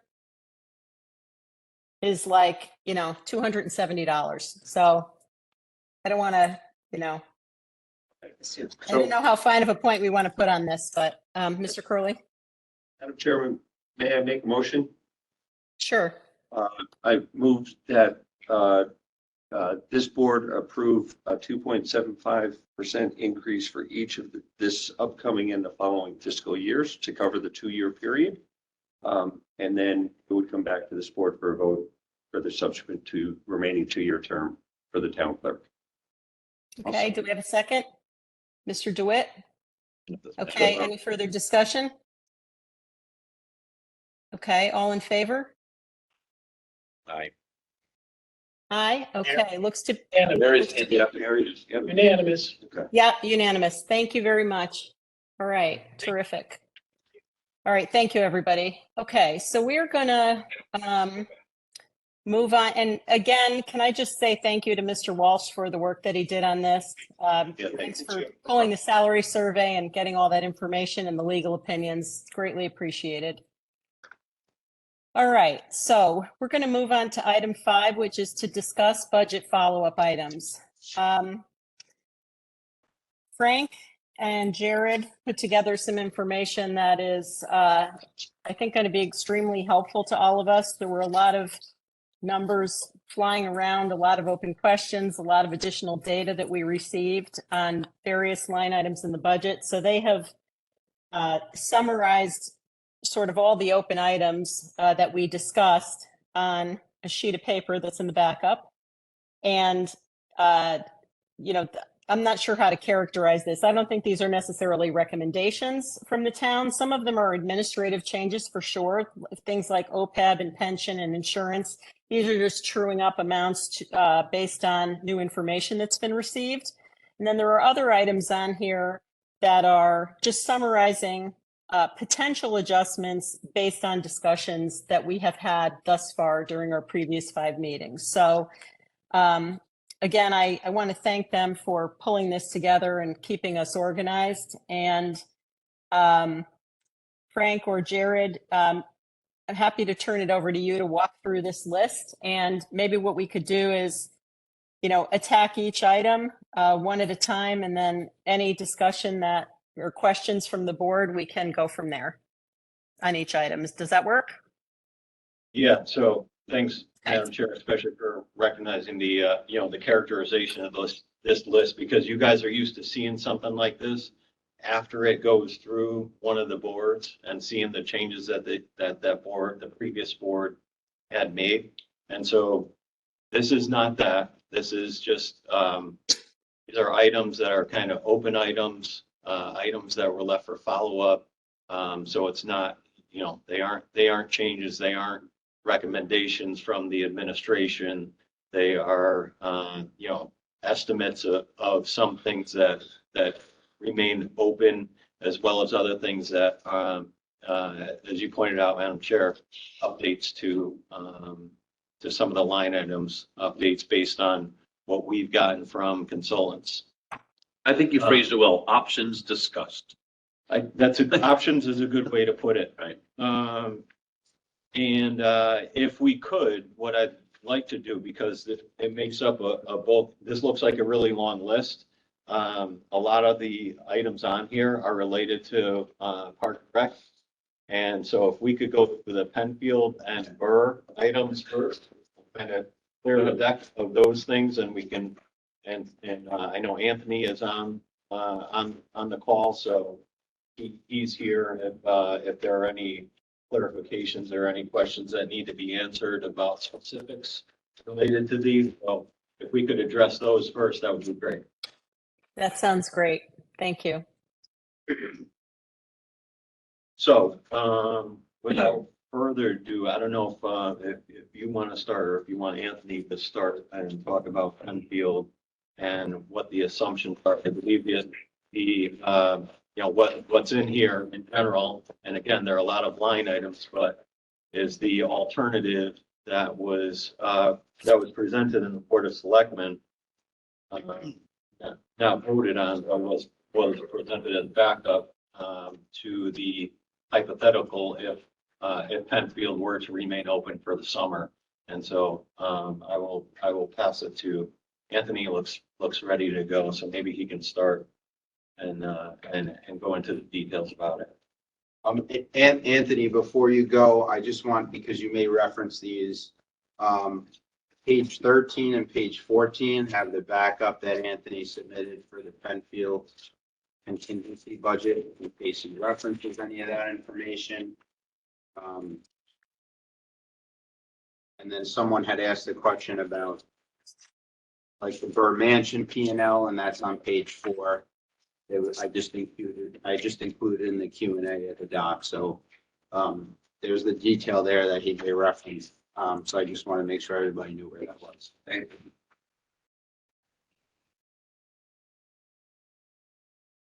Thank you, Frank. Thank you, Jared. Madam Chairwoman, Board of Finance, Anthony Calabrese, Director of Parks and Recreation. Happy to see you guys again on the budget items. So yeah, the contingency budget was included in your backup document specifically for Penfield. If we were to open again, and it seems that we are. So what you guys are looking at, and I'm just trying to make sure I'm matching up on that page 1 of your backup for today. The increase to the concession, like we said, was 20,451, just based on the timing of the payments for that. Half of that, or another 20,000, would actually come in this fiscal year that we're currently in, and then we are estimating about 15 rentals that we would potentially be able to bring in during the summer months. Again, we'd be shooting to close or aiming to close right around Labor Day, which would give us time. Hopefully, we'll have a timeline of the construction to be able to close up the building again. But that's the revenue side that's on your page 1 here. And then the expenditures on that same page, just a little further down below, about halfway down, you'll see in the gray area, the increases are due just to the additional staffing and slight utility increases that we would see with that building being open for 2 months. Happy to answer any questions for you. Mr. Curley? Thank you, Anthony. Thank you, Madam Chair. A couple of questions. If I remember correctly, Anthony, the parking, the beach parking was reflected not in the Penfield budget, but in the waterfront budget. And I believe that's down 27,500 year over year. Would you expect that number to go up as well? And should that also be a potential increase? That is correct. We had decreased 10% on the parking line. I don't see that number on this page, but yes, I would assume that would be back to normal. So the full 275 for daily parking. Okay, so we could probably add another 27,500 to the revenue line. And second question, just looking at the comparison of the increase in Burr Mansion revenue, it's roughly 51,000, but the increase in Burr Mansion expense is 76,000. So by opening, we're costing the town losing $26,000. Is that something that we should reconsider, or is that correct? No, that is correct. I didn't speak to Burr at this moment, but I'm happy to now. Yeah, we have 15 parties, I believe, on the books. Actually, let me just turn to that page so I can reference the correct numbers. Right, so there's 10 parties on the books for the upcoming fiscal year, so the budget that we're talking about. There's still 6 dates that are open that could be booked, but it's highly unlikely that they'll be booked. So yes, with the limited number of rentals that we were doing this year because of the neighborhood complaints in the past, unfortunately, that tent costs $45,000 to rent. So that's the bulk of our expense. So just to follow up on that, so the 76,000 in expense is somewhat of a fixed number, but if you are able to fill some of those open dates, you'd have the potential to increase the revenue above. Yeah, that is correct. Each event at Burr Mansion runs around $4,800 per event. So, with the 6 open dates, 6 times 48 would give us additional revenue. There would be, a little bit of an expense with that too for staffing, but the rentals would cover. But yeah, on the books right now, it is a loss. May I ask a question, Anthony? You said that renting a tent, the town rents the tent for $45,000 at That's each correct. event? How much No. does it cost? Thank you. That's confused the heck out of me. Yeah, sorry, I should have been a little more clear. The tent rental for the $45,000 is for the full season, April through October. Just a question, how much does it cost to actually buy a tent? Would it make sense to invest in a tent over couple years? At some point, it may, well, I don't know. It may end up costing less if we decide we want to buy a tent and continue to do weddings here. The other part that we run into is the staffing of the tent, actually erecting the tent and then taking the tent down. This is the same issue that the public schools ran into when they purchased all their tents for lunch.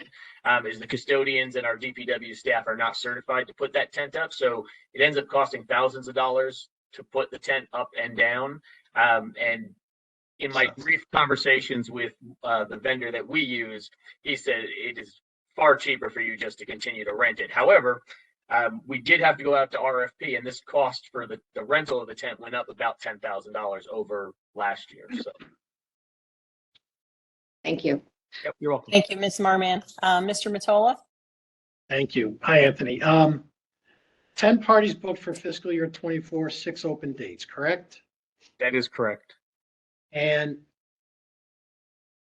in the past, is the reason, let me ask the question this way. The reason why we have now 6 open dates, is it because we haven't really been actively marketing Burr Mansion?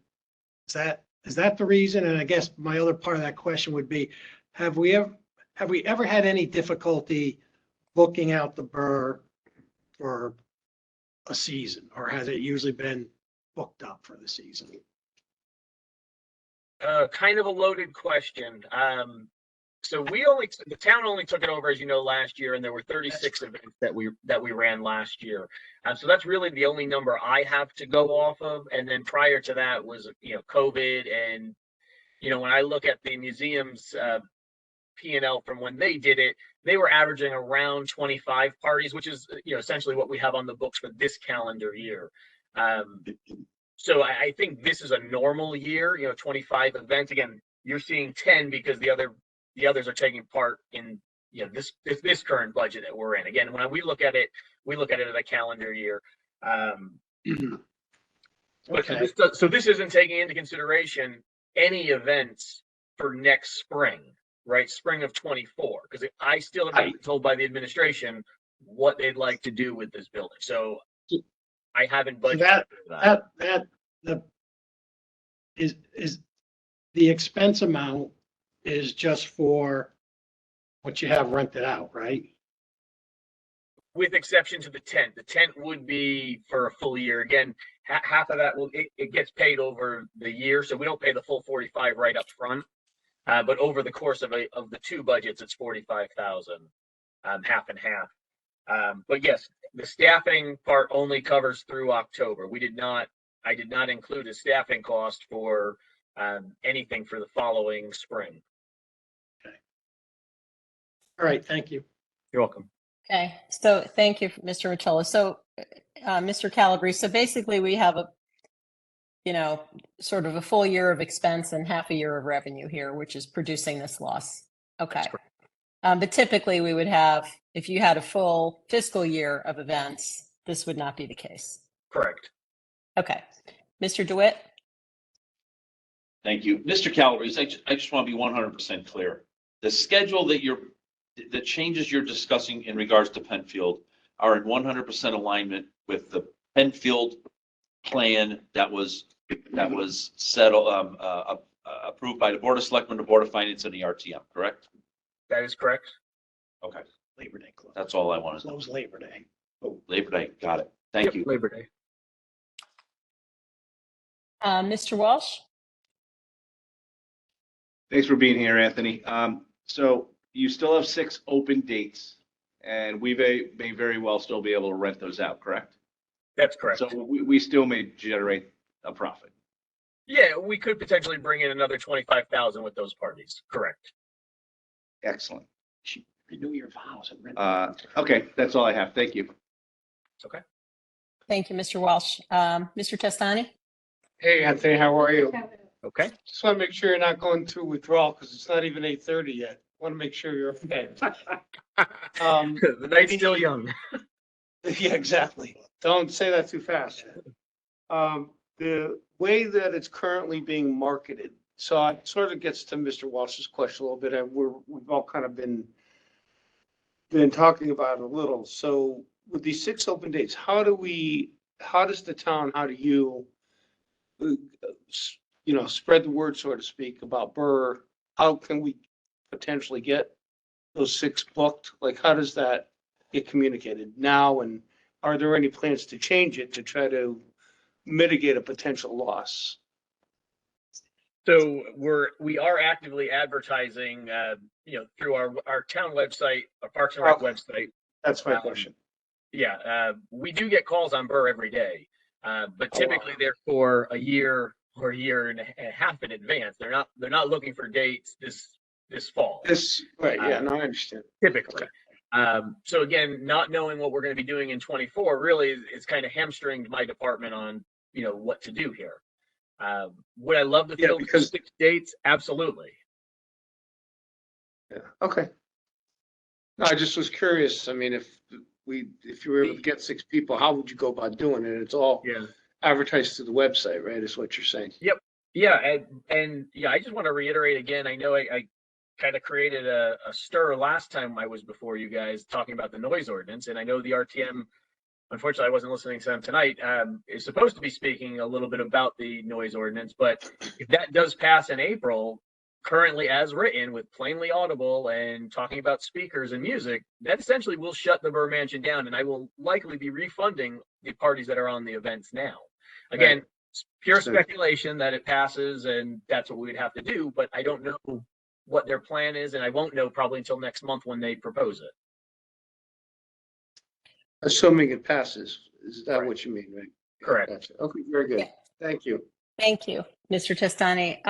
So can I just, and Ms. Marmion, I saw your hand, sorry about that, but I just want to ask, in terms of, what we're going to do with Burr Mansion for the spring, aren't we going to find ourselves in need of a facility, given that Penfield will be closed? For sure. I mean, Penfield will be under construction, so we definitely won't have that. So, I'm assuming that there would be more demand for Burr, given that Penfield will be closed. Is that a fair assumption? I guess it's a fair assumption. I don't know that it's a factual assumption, only because I only say that because typically a beach wedding isn't the same as a historical mansion wedding or the same as a country club wedding. So it's definitely a different clientele. Doesn't mean that there wouldn't be some kind of overlap. 100% of our parties take place in the tent. So again, I can't stress enough that there's not going to be just an indoor party. That's not what that building gets rented for. It can't hold, 100 people inside. It can't hold 80 people comfortably inside. So I don't know. Would there be an uptick in interest in the building because Penfield's not available? Potentially, absolutely. But again, a lot of this will rest on what happens, how the administration wants to move forward and how the RTM moves forward. Those are the 2 things that really affect Burr Mansion. And Thank you. Madam Chair, can I follow up on that? Sure. Anthony, just to reiterate, it's in the realm of possibility. If the noise ordinance goes through, we don't have Penfield because it's being worked on, right? Right. And under its current proposal, it's possible that Burr could be shut down as well, right? So we could be out that total revenue. That's correct. Okay. I just had a. Ms. Marmion? Yep. I just had a follow-up on the, what you said, Ms. Charlton, which was, with the administration. What did you tell us? I know, the first select woman was here and she was talking about looking at that building for potential office space or departments. What's the timing on those kind of decisions? Is that not within the realm of this conversation? This I fiscal mean, year? it's not on our waterfall and as far as I know. None of, there's been no final decision about how that would be used yet. So I can't tell you what the timing would be or when it would be used for what. There hasn't been a final decision made about how Burr would be used. Right. And a final decision would come as a vote before the bodies, right? Because it would presumably require some, Yes. Yeah. to be fit out for office space, which it currently is not. So, that's build. Seems a little premature at this point, in my opinion, but But if it did happen in fiscal year 24, and the administration came before and said, I need $1 million to make it into office space, we would have to vote on the fact that we need more revenue. Sure. So it'd be a double hit. Assuming the noise ordinance doesn't shut down the revenue. Right? Yes, the noise or, yes. I think that. yeah, I mean, if we were really worried about the noise ordinance, we probably wouldn't have voted for Penfield to be rebuilt. So, I mean, I just, because that would also be affected too. So I hear the concern about the noise ordinance. I just think that's, I mean, as I understand it, the RTM has agreed to revisit it and talk through these implications. So, I don't want to get too hung up on that topic. Because I just, I don't think we have enough information to have an Chris. impact budget decisions we're making at this Totally. point, but. So I guess the question then is, so we have these numbers for Burr. We have sort of half the revenue, we have the expense, a small amount of, there's a small negative to the budget of $20,000 if we go forth on this basis. Any other questions from the board on this? Okay. By the way, I love the sheet. The sheet is so helpful. It's great. We would never, I'd be like looking at notes, remember what we were talking about for FERC. So thank you for that. Thank you. Should we ask Anthony to stay till 11 o'clock tonight, Lori, just for all time's sake? I think he should come back at about 11:30 and maybe stay for the last hour of the meeting. Yeah, right. So is there anything else for Anthony at this point? Mr. Matola? Oh, I was just waving goodbye to him. See ya. Oh, okay. Thank you very Thank you, much. guys. Thanks for Appreciate coming it. back. Thank you. All right. Okay, so Mr. Schmidt, which item do you want to address next? I guess now we can start at the top, right? And work our way Okay. through.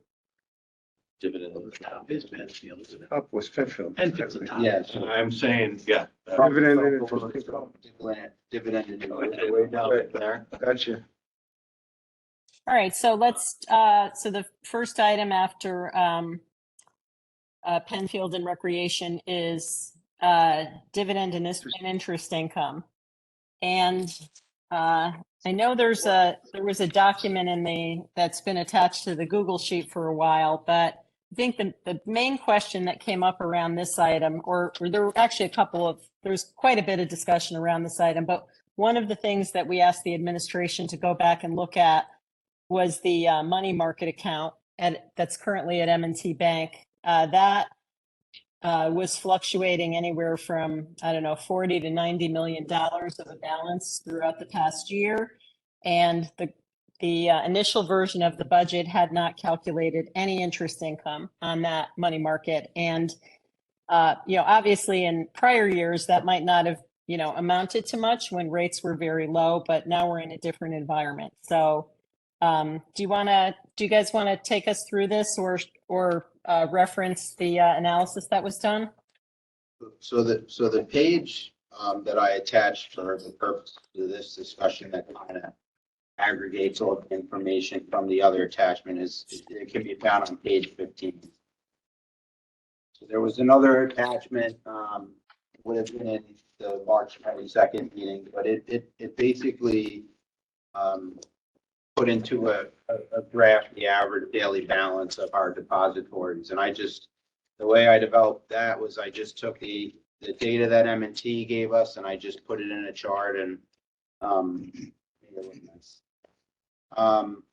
but so, if we go to page 15, like I said, that's going to kind of aggregate all the worlds as far as our money in the money market account that we discussed. So, I'll just go over the scenario that I have as the option in this sheet, which is, additional revenue to the general fund of 1.491 million.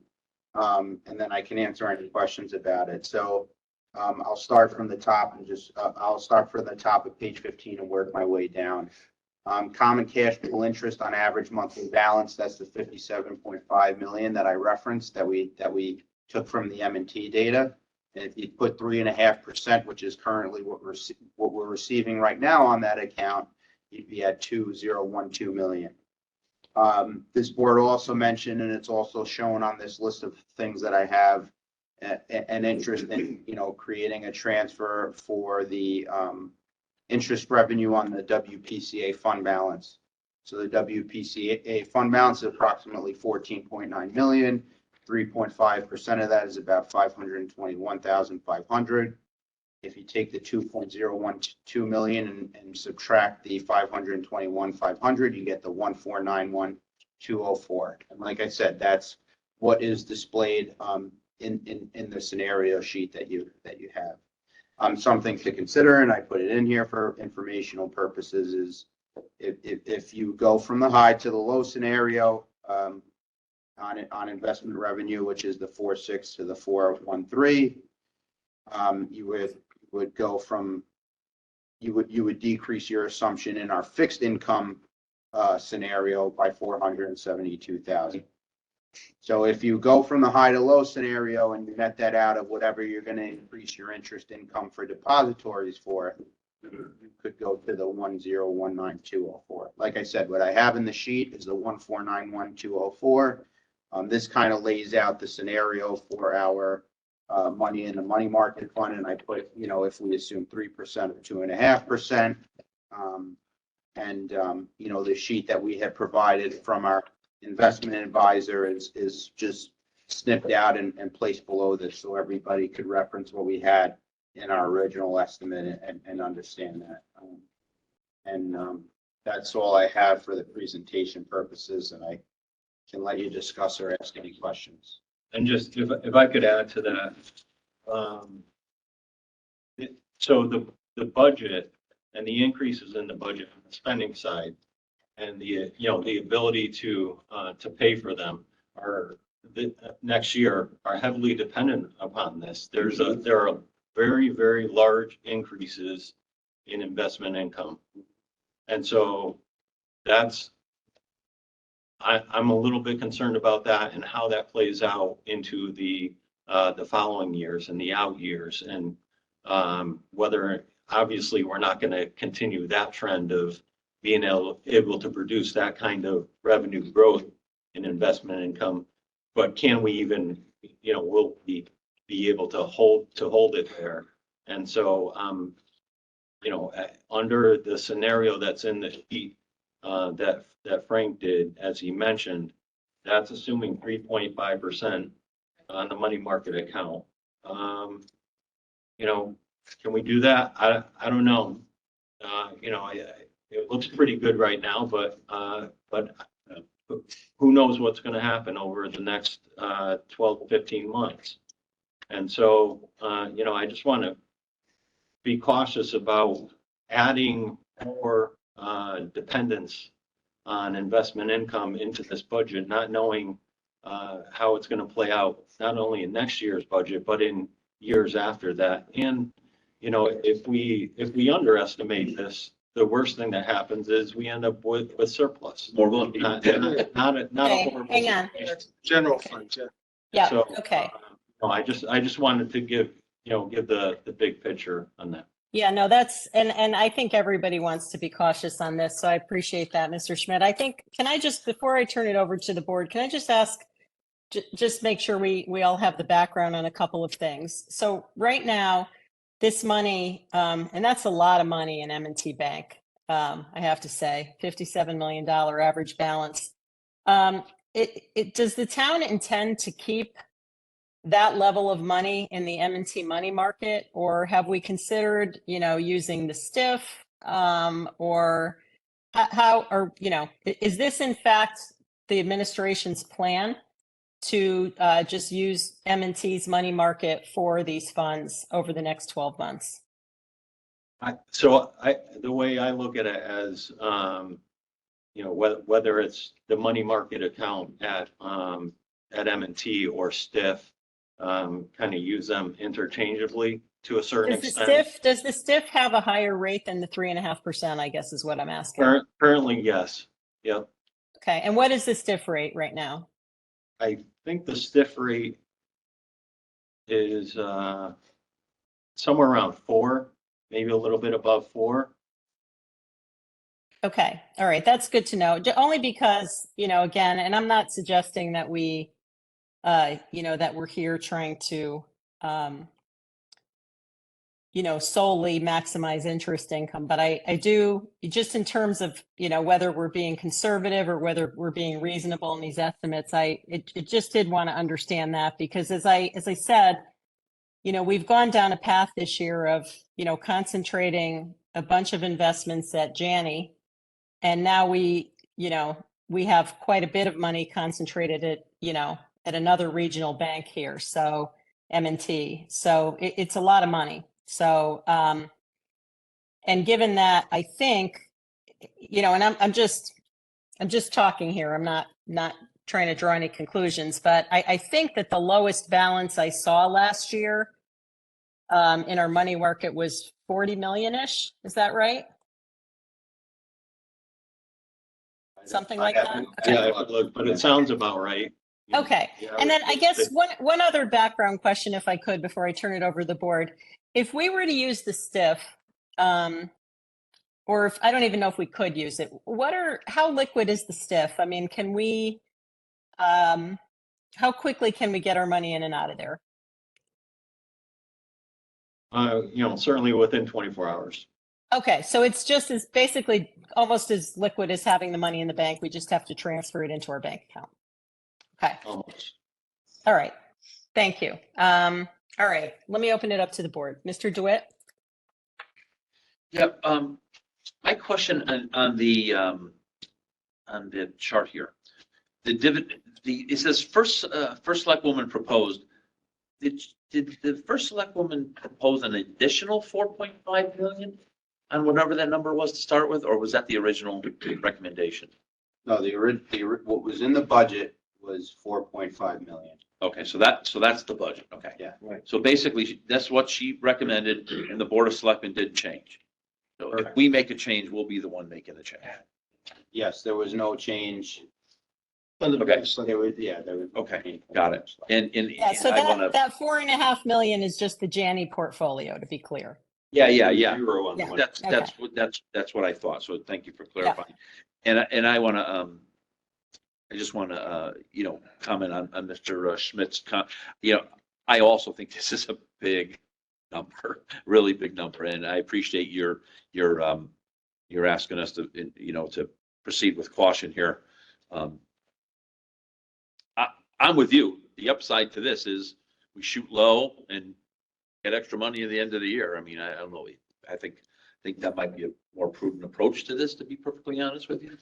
But aren't we kind of doing that though? Even if we did put this in, as long as we, like, if I'm looking at the second page of this expenditure, we've got $1.4 million and change on the interest income line and $1.225 million on the contribution to surplus. Contribution to surplus. So it's not like we're spending it on operating stuff and it is the cliff. It is kind of scheduling a contribution. The surplus. If it doesn't materialize, we don't have this going to surplus, but I do think that this is more properly reflecting the line items with the intention made clear that we're planning on contributing to the surplus. So that's a good point. Is that contribution to surplus number of 1.225 million contingent upon us doing this 1.491? So that goes back to the, the characterization of this document. This isn't a recommendation. It's just,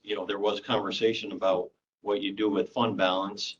And so, we put this in, if you were to keep the fund balance at 11.75%. Yeah. That's what you would need to put in the second year The one in point. 24, assuming that For the fund balance, that you funded it this year. Right. So if you put 675 in at the end of the current year, you would need that in the For next fiscal year. So keep that. Stay at 11.75. Okay. So I think the answer to my question is each one of these lines is independent. So by adding that number of 1.491 doesn't automatically generate that number, obviously, right? So everything's completely independent. That might have an effect on that number long-term, like we might be able to take that number to zero, right? But they're each one of these changes are independent. Right. Yeah. Yeah. Can I, think you're. Mr. DeWitt, So Yeah, think I underlying- think- and I'm not being critical, but I think underlying your comment was that funding the fund balance and keeping it flat 11.75 is a priority. I don't know if everybody agrees with that or not. Yeah, and I just hang on. I don't think we decided on that. I think that what you've laid out here is the list of potential items. So I think, at least for myself, I would not be advocating for, a $1.2 million increase in budgeted surplus and raising the mill rate to get there, right? I think the idea here is if, we believe we've got a higher number for interest income, and however low we want to shoot, the money market account is not zero, guys. It's something, and it's a lot of money. We have $57 million of an average balance. So, I think we have to acknowledge that, interest income is, it's going to be higher this year. There's offsets in other places. And so what I would suggest is that we go down this whole list and just hear these out. Another item, for example, that goes in the opposite direction is conveyance taxes. These higher interest rates are producing, stress on real estate. And so we've got something going in the opposite direction there. So I would just say, let's look at all the items and understand what they are individually. And then what this schedule basically tells you is that if in fact we agreed with every number on this page, this stuff would basically net out to almost zero on the bottom line. So it would be a reallocation of various income and expense items. So, that's kind of the way I'm thinking of it. Jim? Yeah, I mean, I think we're gonna have to wrap our heads around, I mean, there's a lot of stuff here, but like, there's no possible way I could say that I would want to go to the highest scenario of both of these interest numbers, and that's what's in here right now. Yeah, right. I mean, the Janney amounts at its highest level, the highest prediction that the Janney advisors said it could go to, correct? That's the number. Well, on page 15, it shows the high is 4.607, right? So it's virtually there. Okay. It's not. Okay, so it's pretty much riding up like the highest, and then, then the number that's at least, and I'm not saying this is your recommendation, so I want to be very clear about this, but the number that's at least listed in the second column is also the highest potential scenario that will get 3.5% interest. So to me, I don't know. I mean, to me, I think we need to work on what we all think is the best for that number, and then see how much money we have. And then work on what our priorities are on the changes on the expense side. Because I appreciate all the numbers that are here, and I think it's all great. But there are also numbers that are not here. Like, we talked about $490,000 risk management. I'm sure they're gonna explain why it's not here. We'll talk about that. I mean, I have a question in regards to, if we're gonna be presuming that there's gonna be these stresses, should the collection rate go back down to what it was last year as opposed to going up at the Board of Selectmen table? I mean, there's some other things that are not here, so I guess what I'm saying, but to me, I think we got to get our hands around what we're all comfortable on the interest number at some. Thank you. Yeah, because that's a big one. And I really appreciate Mr. Walsh's comments. I just, and I want to say a couple things, not because I'm not saying this to argue for a higher number. I just want to make sure we all understand what we're looking at here. The dividend and interest income number on the Janney portfolio, it's not 4.5 million. It's 4.5 minus 650,000. That 650,000, change in market valuation. If interest rates goes down, that number goes in the other direction. So let's be clear on that, right? So that 650 is in effect a cushion on the 4.5 million. So that's the first thing. And the other thing I wanted to say is on the M&T account, I know these numbers seem really high. But listen, anybody that's got their own money market account in the bank, just look at your year over year monthly interest numbers. They're not in the same universe. So the 3.5%, that's the current number. Could rates go down? They could go down. Rates just went up this past week, 25 basis points. Could we do better than the 3.5 if we chose to move some of that money into the STIF? Yes. So I think I think my opinion is that we want to be, appropriately conservative here so that we don't, create a lot of risk. But I also don't think we should be, sandbagging these numbers and purposely trying to create surplus. I think surplus is a happy event when it occurs. But I do think we should have a reasonable basis for what we're budgeting. And I think that the administration has put forth a couple different scenarios here. And I think what's on this piece of paper is not, I wouldn't characterize it as incredibly aggressive. Because again, I think, 3.5% is that's what we're currently getting on our money in M&T Bank without doing anything, to try to get a better return on it, which is clearly available even in the STIF. And on the Janney portfolio, we do have the 650,000 in there, which is an offset to the 4.5. And again, those things work inversely. So rates go down, the 4.5 goes down, so does the 650. So I would just throw that out there and, just as a discussion point. So. And I just want to clarify, we're not saying that we think there shouldn't be any increase in money market investment income. And we're certainly not looking to sandbag anything here. And that, yes, there may be some offset to the market value and the loss related to it, but it's not going to be a one-for-one offset either. Right. My only point was that that is an offset that's currently in the budget right now. So we are not really at the high end of the range. We're at the high end of the range minus that 650. So, Mr. Stark? Yeah, I just have a few questions. This is two different things, right? This is the Janney money. Two different things. Yeah. Okay, and the M&T money is $57.5 million at any. The average daily balance, yeah. Okay. And this is all there is, right? Yeah. Okay. All right. So I don't really understand taking the 472 plug figure out here because it doesn't really have anything to do with the Janney money, does it? It's like it was artificial. That number kind of blends the two worlds. So that number was just to say my way of trying to make it simple, which maybe it wasn't as simple, but the difference between FY24 income high 4,607 600 and FY24 income low 4,135 600 on this this part is 472,000. So they're like two puzzle pieces that fit together, essentially. Yeah, just kind of trying to blend the two pieces of this page together to say if you were going to increase this, then you could also make an argument. Just make an argument to decrease that. All right, I'm gonna spend some time getting my mind around that.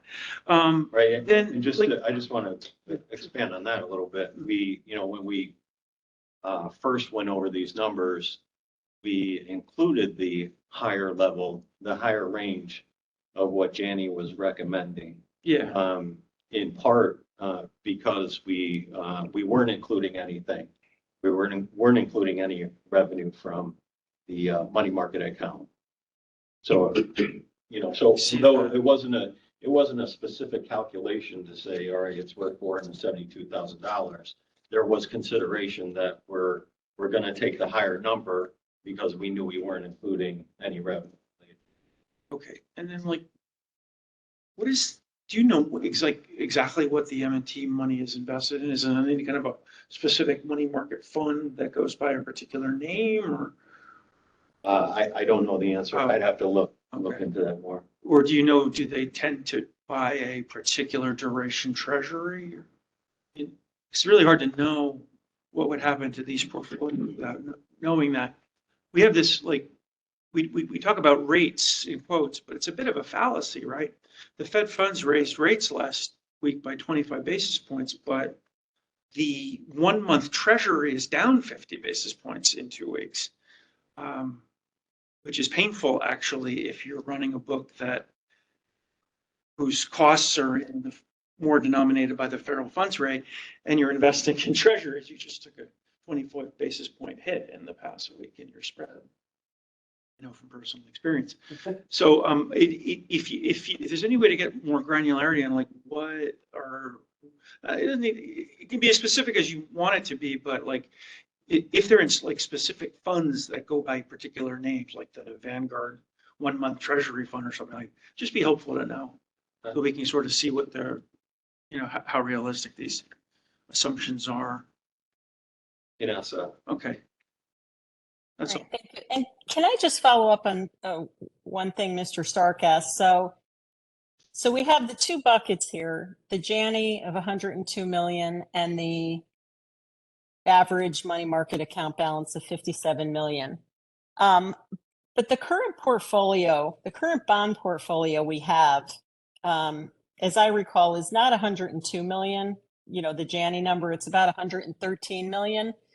And Frank, I know I asked you this before, and I can't remember if you answered and I forgot, but what is that extra 10 or 11 million dollars of investments, and where, where does that fall into this equation, or would that just be, cushion in these numbers? I guess I would clarify, I guess I would say it would be a slight cushion because it depends on cash flow, but also I did ask them to look at this portfolio and kind of update the rates with 111 million. And, kind of what Mr. Stark was talking about, the numbers came out about the same, because remember, they did this when we first came, when we first released this budget, and now some time has passed. So if you assumed, more cash, you'd be about the same numbers here. So the 113 million was originally, a little bit of a cushion, but if you assume 113 million with today's information, you'd be at about this, you'd be pretty much at the same place. Okay, because it's not a little cushion. It's like $500,000, 10 or 11 million dollars of investment money, interest on that, at least what Janney told us. But okay, so you're basically saying that that's contemplated in the current numbers right now. Okay. It would, it would be based on the request you made and the follow-up I made with them. It's contemplated here. Okay, and then I guess I do want to, I know we have to move on, but I guess one point I would make is that, I'm not saying this because I'm saying we should just be chasing rates here, but I got to tell you, with everything that's going on, to have this much money in one regional bank, I really wonder if that's where the town wants to be right now. And if we had a chunk of this money, half of it or some portion of it that we don't need for, weekly payroll and expenses and whatever in the state fund, I would feel a lot better about that, and it would earn more interest currently. So what I said in kind of talking to, and I said this at another meeting, I can't remember which one, which was, we have a good problem right now. And traditionally governments, especially at the low interest rates that there are, we don't hold money to make interest revenue, right? We hold money to provide services to taxpayers and so on and so forth. So, this is kind of the start of taking into account, the new environment that we're in, which is that we're going to earn more interest on our money. As much as I would like it to stay, I don't think it's going to be a forever thing. I think eventually within a year to 2 years, these are going to go back down to at least 2%. And then nobody, I hope people care, because we'll probably have done a lot of work to get our cash flow, projections better. But, people, like I said, it's kind of a new problem. And projecting cash flows for a town that has kind of the very dynamic things that are going on with us, it is not an easy thing to do. No, but And, Frank, I just don't misunderstand me. I mean, I'm talking about risk right now. And I tried to preface that by saying, I'm not just saying this to say that we should chase the highest rates. But, Yeah. you know, I don't think M&T has the same types of issues that Silicon Valley Bank did, but nonetheless, it is a regional bank. This is a lot of money. You know, hopefully if anything went wrong, you know, the FDIC would step up, but I just really wonder why we want to have that kind of concentration in one regional bank. I mean, So to be clear, I just want to address the FDIC issue, and I'm sure you know this, but other people may not. The FDIC, I think it's only 250. And then I think there's an additional, you know, just talking with, because Jared had said this, there's an additional 2.5 million that they may, you know, insure up to. But, you know, we'd have to put this in a lot of different institutions to do that. but that's And like why I I'm said, asking about the STIF. That's my point. If we have another option where the money, you know, is in the state of Connecticut fund, which is liquid. And so the only reason I'm throwing that out there, well, two reasons. One, it's the concentration and the risk. And two, it addresses, you know, the issue or the notion that this 3.5% is a very aggressive interest rate because it's in fact lower than what we could be earning in the STIF right now. And then the other thing I would say is, you know, I don't know about anybody else, but I don't feel comfortable assuming rates are going to go in any direction in the future. We just don't know. We don't know how sticky inflation is going to be. We don't know what this economy is going to do. There's a lot of unprecedented things going on. And, you know, the last 10 years with rates near zero are a historical anomaly, not what we're seeing today. So, you know, I understand the caution here, but, you know, my comment was really toward the concentration risk, but that does tie into the rate that we're getting as well, because it seems like we are in a scenario where we're taking more risk and getting a lower rate than what we would have if we had this money in the state fund. So I'll just kind of leave that thought. So I if think could it's something we respond- should look at. Yep. Two things to respond to that. You know, we don't know where rates are going. We know that they have gone very high. And we know that I was just running the calculation on the factoring in what's in there for the market valuation. You know, we're still assuming 466% increase in our investment income in this budget as it stands right now, as it's laid out in the budget document, which is a very large increase. And then, you know, that's one of my concerns. We did, you know, we are concerned about having everything so concentrated at M&T. And part of the a disconnect may be that the $57 million that we've talked about had to do with the FY 22 average daily balance. Since then, at sometime in, I believe it was July or August, we actually did what you're talking about. We moved more of our money into STIF to the point where I think we're at about 28 million right now. So, and again, part of that is just, we're talking about 57 million, which relates to FY 22. But we did make a move after that to put more money into STIF. Thank you. You're welcome. Mr. Stark?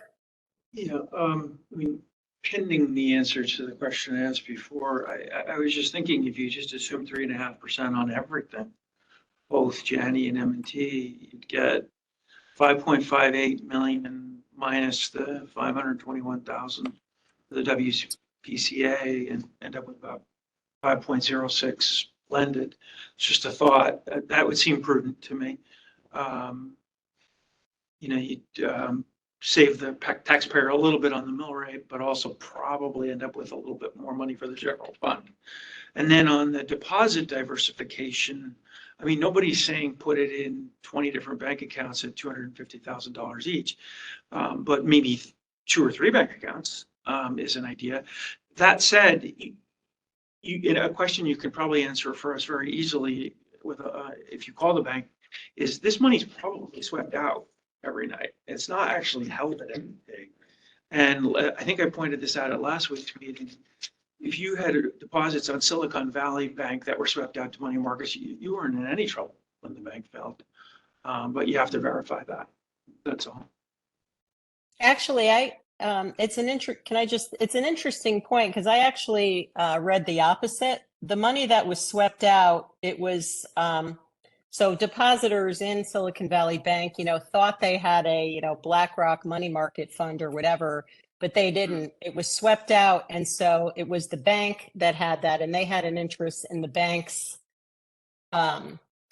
investment in that money market. So, I'm not sure how this works, but, even if it were just, I'm glad to hear that we're using the STIF more because, with rates the way they are now, it does matter. But and then the Janney portfolio, that was, how close are they to getting our money, Jared? That's going to happen within the next few weeks? Yes, so we just, Okay. And they already have some of our money. They already have 48 million, close to $50 million. We just signed the agreement and sent it over to them today.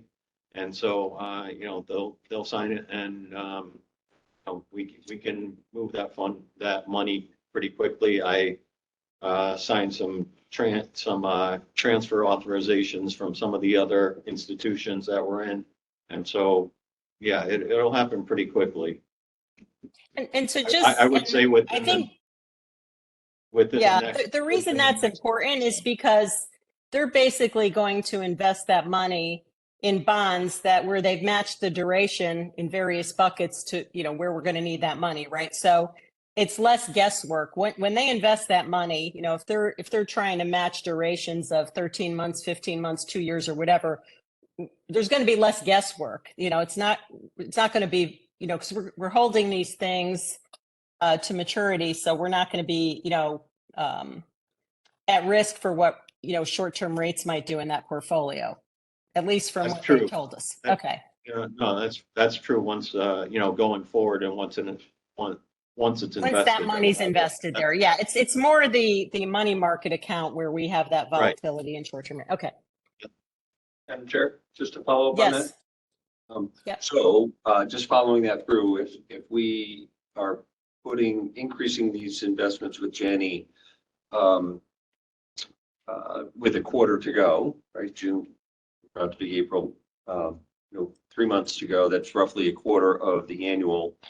But I think you said they had about 40 to 50,000 already. So it's really half that, right? Right. But that could be $500,000 of additional investment income this year, which could go, just tying it back to the comment you made earlier about this funding the surplus, we need to find 675 somewhere. This will go a long way to getting us there if that's executed relatively quickly.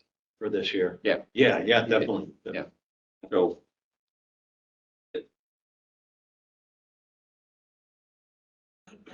Okay, Mr. Walsh? So Jared, this is more for you. I know, I see Caitlin's on the phone as well. If we go to on the short-term money market stuff, we're having checks and stuff come through, sometimes large, sometimes not. I presume there's gonna be more work, right, to monitor all that stuff? Because you're really gonna have to be maximizing your and being really accurate on your cash flows. So, yeah, I mean, So is that gonna require us to get another employee in? I mean, I know a guy who's the treasurer of a major insurance company, and they've got so many people keeping track of their exact cash flow because they're trying to maximize their returns every single day, every single night.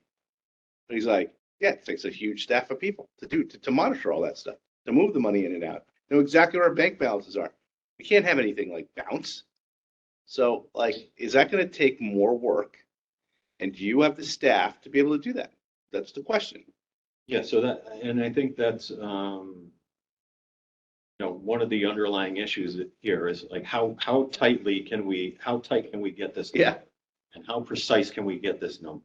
Yeah. To your point, if we wanted to really monitor it precisely and and figure out on a daily, weekly basis how much we had that we could invest. That would take a lot more work and probably hiring more people. We're working with general numbers about, what we have for an average daily balance, what the range is from day to day. And try to estimate what we have that can be put into the money market. Yeah. And not be subject to being swept every night, and just being free and available. Because presumably like with it M&T and that big balance is there, like you don't really have to worry about it as much, right? Because, I'm not saying you don't keep track on a daily basis, but you're not having to okay, what numbers telling the entire town, what number do you guys having come tomorrow? Do you have a payment, on, to a contractor on the sewer system? We need to know about that this many days in advance. Because we're going to need to move the money in to clear that check. I mean, it just seems to me it's going to be some work. I just want to make sure you guys have that ability. I mean, I know Caitlin's on the phone, but I presume she's got other things to do in her day to be checking her balances 4 or 5 times a day and trying to figure out from every town employee, like what money's do they need in the next couple of days. So you can move it out of one higher interest account back down to M&T to be able to make sure the check clears. And I think, to that point and kind of tying it back to the budget and what different options are for, what's achievable,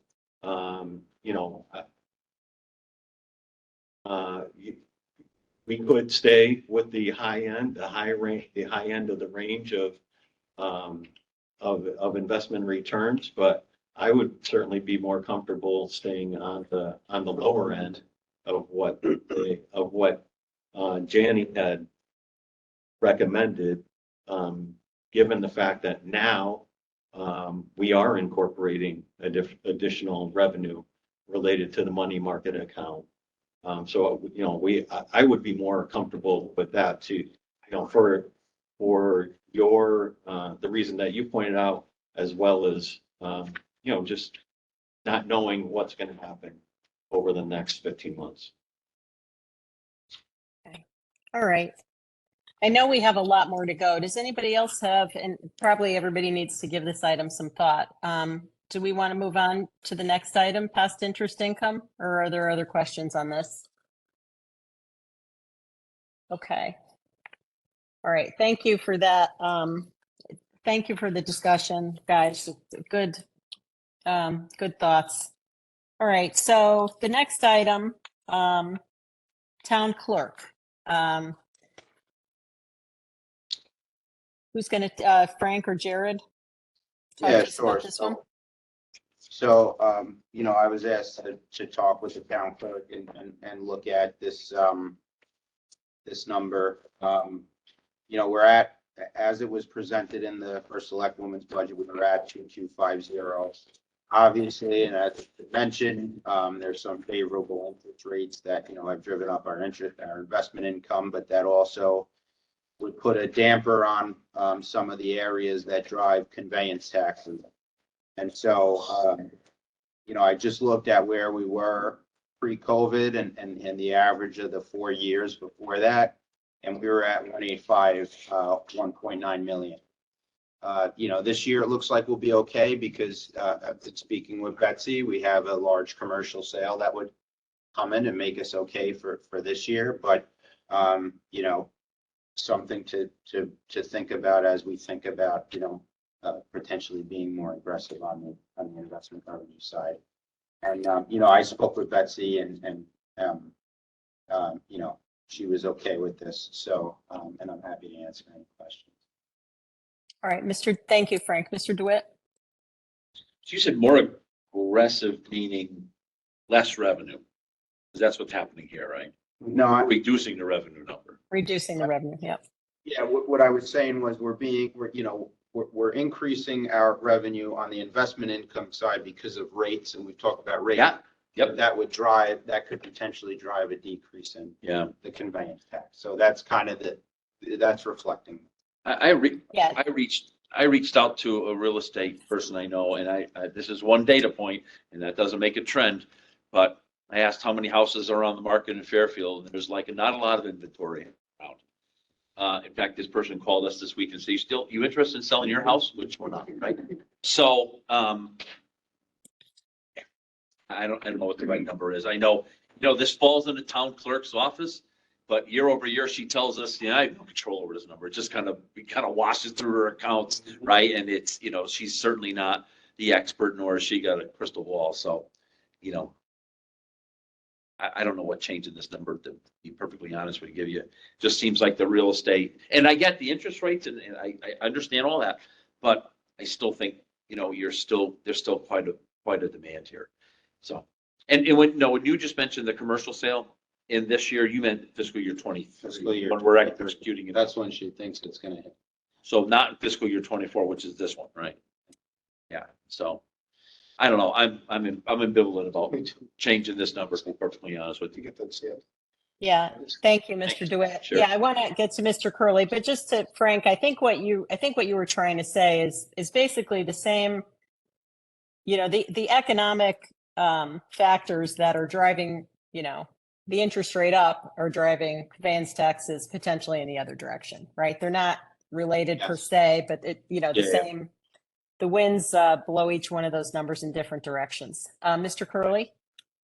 Just wanted to ask, recognizing that you commented that there was a large commercial sale for this year and we might be okay, but what is the forecast for fiscal year 23?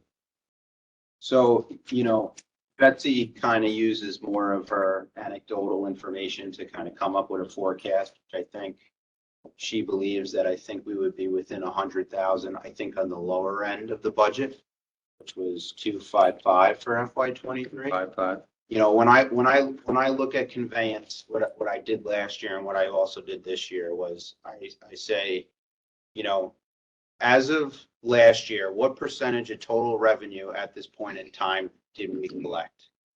And if I assume we collected the same amount percentage of the total this year, what does that say I'll be at the end of the year? And so when I do that, I come up with two scenarios. I come up with, on a medium point, 2.5 million, and on a low end, 2.2 million. Now that's for this year, and it includes part of the fiscal year where rates still weren't where they are today. Mm-hmm. So keeping that in mind, right, I saw the data that, we went from 1.9 in 2020 to 3.6 in 22 to 3.3. No, 3.6 in 21 to 3.3 in 22. So I think we're kind of going this way on the bell curve. And, yeah, and so I'm saying, like, we could assume that, we'll maybe end up 2.2 this year, but we're going on the downward slope. Yeah. So Right. that was the information that And if I'm looking at page 19 of the budget book, fiscal year 23 budget was 255. Fiscal year 24 request or proposal was 225, down 300,000. This, based on this averaging and additional diligence, it would be an additional $400,000 reduction. So it would be a $700,000 reduction year over year on the budget. year over year. Okay. All right. Thank you. Mr. Walsh? Yes. And yeah, I did those same calculations. I will tell you, I think this is a little too aggressive. Adding the extra 400,000 makes it seem as though we're going down on conveyance taxes 28%. Yeah. And I don't think that's happening. I mean, we've been going up on conveyance taxes. Betsy gives us our best numbers after talking to her and her real estate people. And every year, I think for like 5 or 6 years, we would always blow that number out higher. And we never missed once. Yeah. We never missed once. Matter of fact, some of the years, it wasn't even close. It wasn't even close. Yeah. I mean, the Jack year, just take that completely out because you can't, prepare for that. But I will say that yes, is the inventory very low? Yes, it is. But our houses selling right away? Yes, they are. And there's conveyance taxes. I have 3 houses being built on my street. Some of them are still being stick built, all sold. They just put the real estate side up right away. You come to a number, you know, whatever, and they're pre-sold before they're even built. So, and the numbers that they're selling for, I'm kind of shocked by the numbers that they're selling for. You know, house right next door to me, brand new house sold for 2018 for 1.28. Was on the market for a year. Same house right now, sold, people decided to go someplace, $1.8 million. The other two houses on my street, they're the same. I don't want to say cookie cutter. I think that's probably a little mean, but because the architects would probably want to kill me saying that they created this work of art, but they all look the same. They all look, you know, they might have a little different dormer here or there or whatever, but it's basically the same 31 to 3,300 square foot house, about 4 to 5 bedrooms, 4 to 5 baths. That house now, those houses are all listed and sell pretty quickly at $1.9 million. You know, maybe they buy them for $100,000 less or something, but it's Still selling. I still think houses are still selling, and we're still selling houses from, you know, people who are older, who are deciding to leave the community at Cape, and they're still blowing these houses out. And so I don't know, I don't feel comfortable cutting another 400. I could be talked into maybe shaving 100 or 150, but I'm not going for 400. I'm just not. What I'll say to everybody is, yes, with the conveyance, it would be a 28% decrease. Yeah. But I'm giving you a 537 and upwards % increase on investment income. So, Maybe you shave a little off the, I think that's the discussion, right?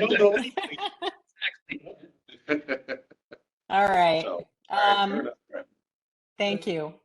Should we, so obviously we're going to have to, you know, think about what the board's going to have to think about what's reasonable, but I think Frank just brought up the right point, which is that, you know, there are offsets, not everything, but some of these more judgmental items, there will be offsets. And I think Craig brought up the point earlier that, you know, no one's advocating here to go out and spend this money. We're talking about, to the extent we think we're going to have more of it, that it would go into reserves.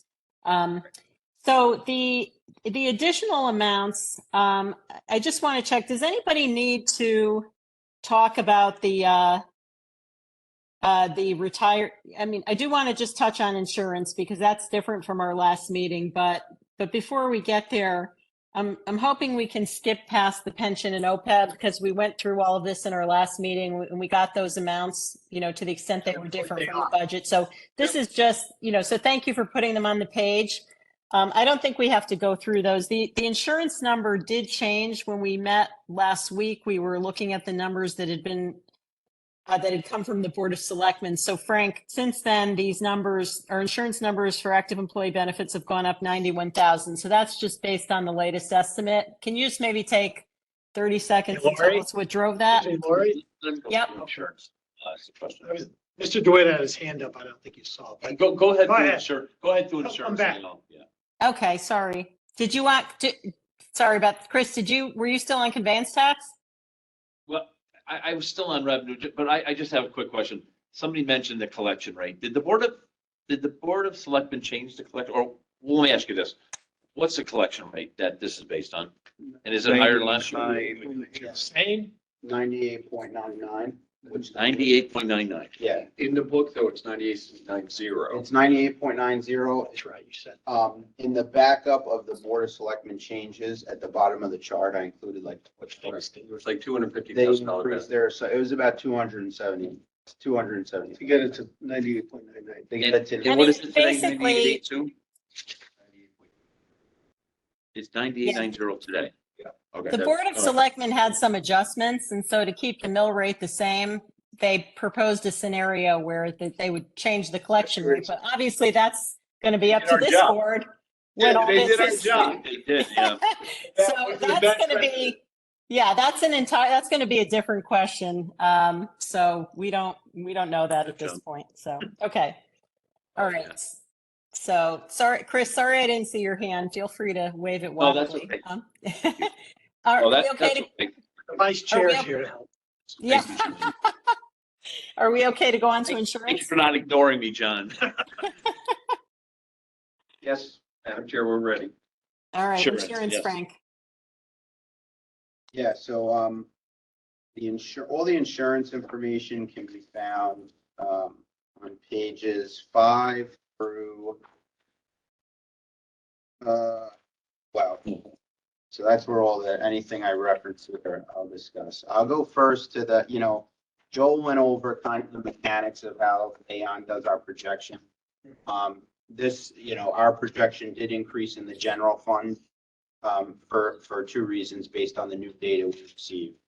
And the first reason can be found on page 6. So, you're seeing February 22. If I'm looking at the table on page 6, if you look at February 22, which is the second column from the top, you're seeing a 705,000 drop off in the Anthem active claims.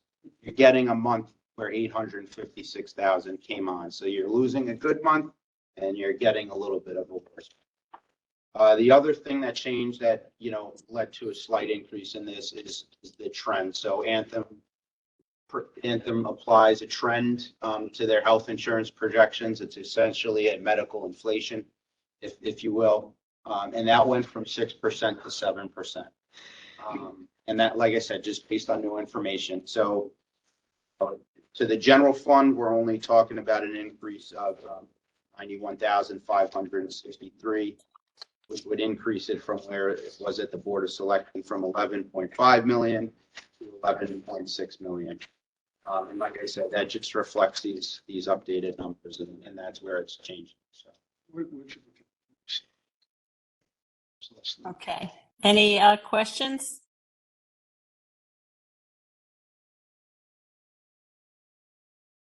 Okay. I don't see any.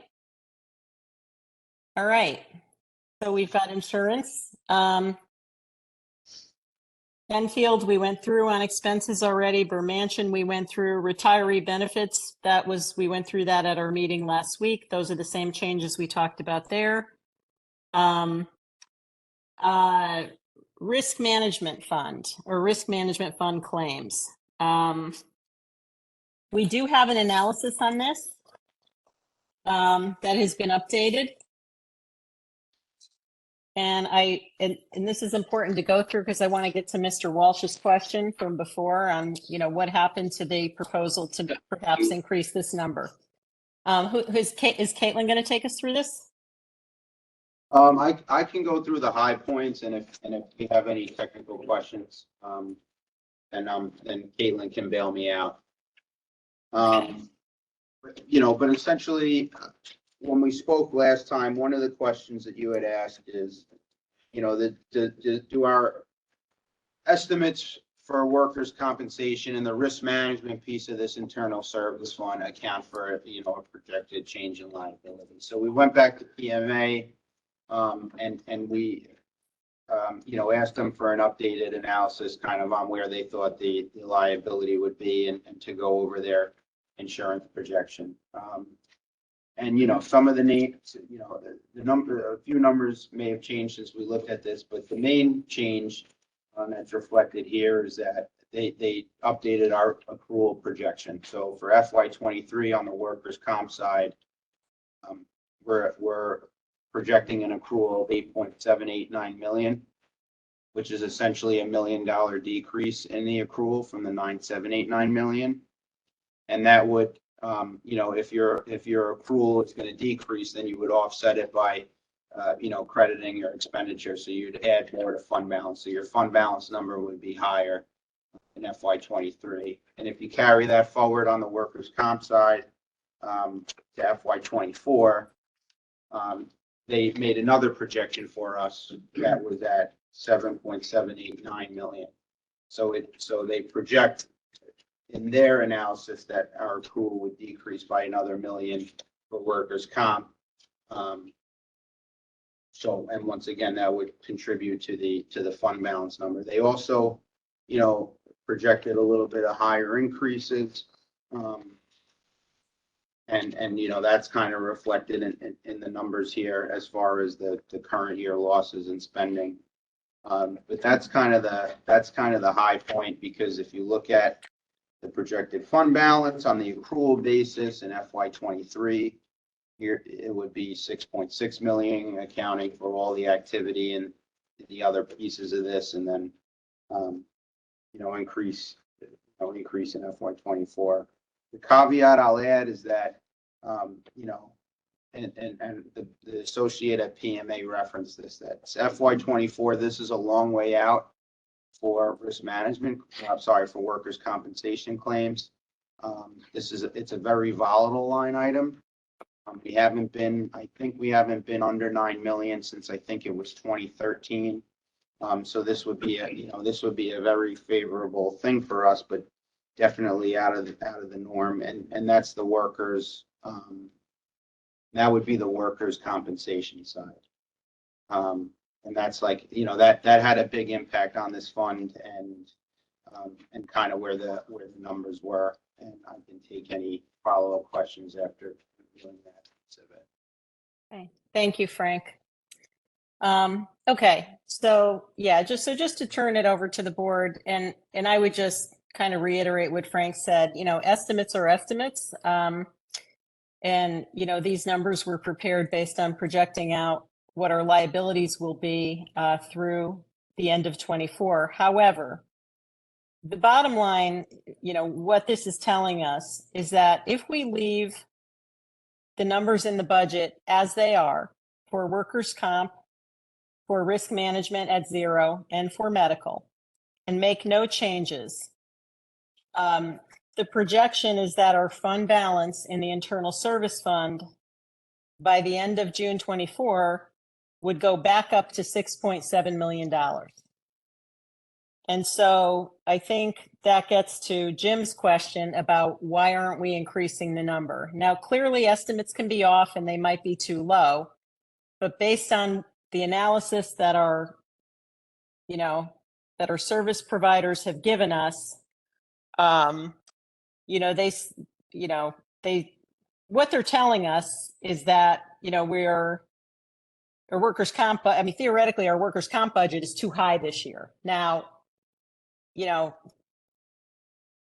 there's a lot of estimation in there, so I don't think anybody's suggesting that we lower the number, but what this analysis would tell you is that, probably shouldn't change the budget to add more to the numbers. So I'll leave it at that. Questions? Jim? What was their reasoning on why you said, I think it's your words, I'm going to use it, you said that it's the workers' compensation is highly volatile. For them to also say over the next 2 years, we're going to go down by $1 million each year and to therefore take $2 million out on the workers' compensation side. It just seems like something that if I'm conservatively budgeting, if somebody tells me it's highly volatile, I wouldn't be taking the full $1 million. And number two, what type of actuarial work have they done on this to come up with 2 years of around $1 million? It's $1 million. It's almost like someone looked at this and said, you know what? This thing's I would have expected this number to be a little bit more scientifically created by an actuary. So I can unpackage that a little bit because there's multiple points there. The first one is, I would take blame for the $1 million. The numbers were a little bit different, but they're around there. So that's where the $1 million is coming from. They'd be around in point numbers. The reference to the volatility is one of the things that, and Caitlin, you can add to this at any time, but the reason why that the workers' comp number was going down is because we've had good years, as I understood it, maybe due to COVID. Less claims. And less claims because the Board of Ed is included in this. And so they were on a shutdown. These claims have a tail. So that could have,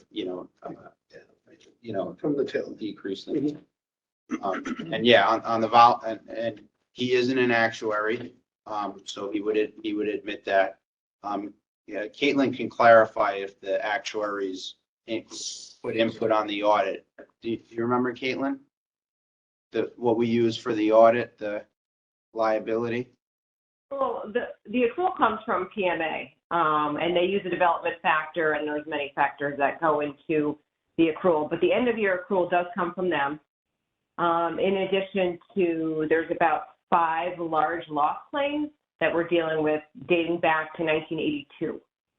Okay, and then they do life expectancy.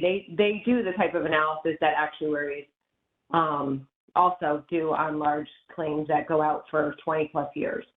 And it is discounted, and they look at development factors which factor in the discount rate over these years. So that's what they use to get the ending estimated liability. So that strictly comes from them every June, and I do true it up to that number. The $1 million on this sheet is me rounding, because really, does anyone know exactly what it's going to be? I could have put in their exact number for 23 and 24, which were the budget numbers, obviously, right? For 23, that 1.5 million coming into revenue was their number last year, coming in for their estimated claims. Their change in accrual is that $1 million that I was using on this sheet. Is it exactly $1 million? No, it was maybe 930-something thousand. So, I mean, does anyone know what it's going to be at the end of June of 23? No. It's even more unlikely that they're going to know what it is, what he said today in a conference call with Ralph from PMA, what it's going to be of June of 24. In terms of those large loss claims, just because I said, okay, well, what if one of those people passes away, right? We have one person in there for $2.5 million. And then there's widower's benefits, and there's life expectancy for her life. It happened to be her in this case. So there's a lot of analysis that goes into all these numbers. And, you know, yes, they're not actuaries, but I believe they actually have people in their firm who probably have certifications comparable to actuaries who might be running these numbers every year. So there's a lot of different factors that go into this. It's not just, oh, let me just, you know, make up this number. But the $1 million on these sheets is me rounding. It is. So we did have a precise number, which was about $1 million. So as you could see, we're budgeting what we think our expenses are going to be every year. But the $1 million, I was surprised by the 7.7 that he said it was going to be at the end of June. But that's the number that we're using. Like Frank said, we haven't been lower than 9 million for almost 8 or 9 years, if not 10 years. But those are his numbers. So that's what we went with. And that's why the favorability in that workers' comp column is what it is due to those $1 million credits to expense. In order for me to lower the accrual, that's my entry. I would reduce my expense by the change in the accrual. Thank you, Caitlin. And just to be clear, you would do that when you do the accounting in the internal service fund, but you have not, nobody's proposing to lower the budget, right? We're just saying that if we budget the way we did, and this liability turns out to be consistent with the projection, what happens is that, you know, we end up with a higher fund balance. So, I mean, that's, you know, everybody may be okay with that, but, you know, at least for me, when I look at this would not tell me that I needed to add more to the risk management budget. You know, you could do the opposite, but we'd probably want to be cautious about doing that, kind of given the direction of these estimates. And I don't think we've had this kind of analysis in prior years where we had them go forth and actually estimate the ending liability at the end of the budget year for us. And I think this is a really good analysis because going forward, we can start to get a sense of how close they are and were in these estimates. And you know, there may be a desire to change the budget number accordingly. So what this is proposing is not changing the budget number because it's showing that we have, you know, more than adequate reserves. You know, we're projecting to have reserves that actually increase. So. Correct. Jim? When are we going to have true up numbers on whether they were right or whether they were wrong? On the $1 million reduction? If you're talking about the accrual, the next time I true that up is going to be June 30, 2023. June 30th, 2023. Okay, for our meeting after that, can we get an analysis on how they did on that $1 million cut? Yeah, I mean, I don't get it at June. It's as of June. I typically don't get it till probably mid-September. All right, can we get it at our September quarterly meeting? Probably, yeah. Yep. All right. Madam Chairwoman, can we have that be an item on our February quarterly meeting, February? September quarterly meeting, Yeah. September quarterly meeting? Sorry, Ms. No, Fox. absolutely. I'm not as quick as an accurate as you are. No, absolutely, Mr. Walsh, and I completely agree with you. And in fact, you know, we got that this year, right? Because when we reduced the risk management budget last year, we did it based on the projection that was received, right? So the projection was that we would be at 6 million without reducing it. And after we reduced it, we would be at, 5 million one or something like that. And that did turn out to be spot on. And we asked for that update in the fall because, frankly, we were worried about it. We had, the majority on this board had voted to cut the risk management budget, and we wanted to understand, where that was going to shake out. So it was spot on last year, but I do agree that, that we should look at these numbers as soon as they're available, and it'll start to give us a sense over time, how accurate these projections are. I would maybe dispute the notion that these are highly volatile. I'm not sure I heard those words from them. I think there's more uncertainty in the estimates because you're going forward a year and a half. But these workers' comp claims, let's keep in mind, they are long-term claims. You have individuals in here who may have been injured many years ago. They're paid out for life. So when they're projecting out this liability, it's based on existing claims, which is the large bulk of it. And then the assumptions come into the current year's experience and how that's going to pan out. So I would just throw that out there. That is why, the long-term nature of these is why that's the biggest liability in this fund. So, there's certainly, like with any estimate, room for things to move around, but there's at least some portion of that which is baked in, if you will, because it's, existing claims. Jim? Yeah, I just wanted to follow up because maybe I misheard, but Frank, did they tell you these are volatile? Did they tell you they were highly volatile? What have they told you? I would say volatile. Volatile. Okay, I could go, I'd have to, Caitlin, do you remember if he said highly volatile or just volatile? Or kind of volatile. Or kind of like. Volatile was definitely one of the words Yeah. that I heard. Yes. Okay. Well, here's what I would say. Look back at the history of this fund over the past 10 years. Look at how that liability has changed every year and tell me whether you think that's volatile. Because I could tell you that liability, it's not like it swings back and forth by 50%. So I guess it depends on what we mean by the term volatile. I think that's important. But this is not a number that swings wildly. It's a number that is, doesn't change that much from year to year. Craig? Just on that point, I think looking at those trends over 10 years would also give us the magnitude, right? So if we are not seeing a change in more than $1 million, which $1 million plus or minus could be described as highly volatile, but you've got a $6 million fund balance here. If we get it wrong one year, we can account for it the next year too. So that would, just knowing the ranges would be helpful too. It's probably volatile because all it takes is one worker to slip or hit by a crane and break their neck. Yeah. And then you got like a $15 million amount of money going down the next 30 years of their life or longer. Yeah. And if you had two in a bad year, yeah, it would be volatile. But Caitlin also mentioned that there's a long-term recipient of these benefits that if I think she said she, I don't know, he or she, whatever, passes away, it's in the other direction, right? well, there's volatility on both sides, I'd say, right? Yeah, there's. Maybe more I don't- volatility with a fireman getting hurt on a daily basis than, but who knows?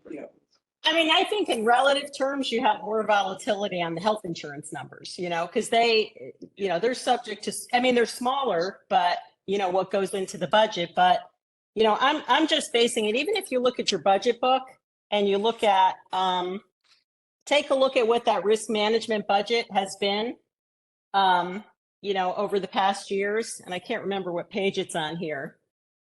Those are just the budget recommendations.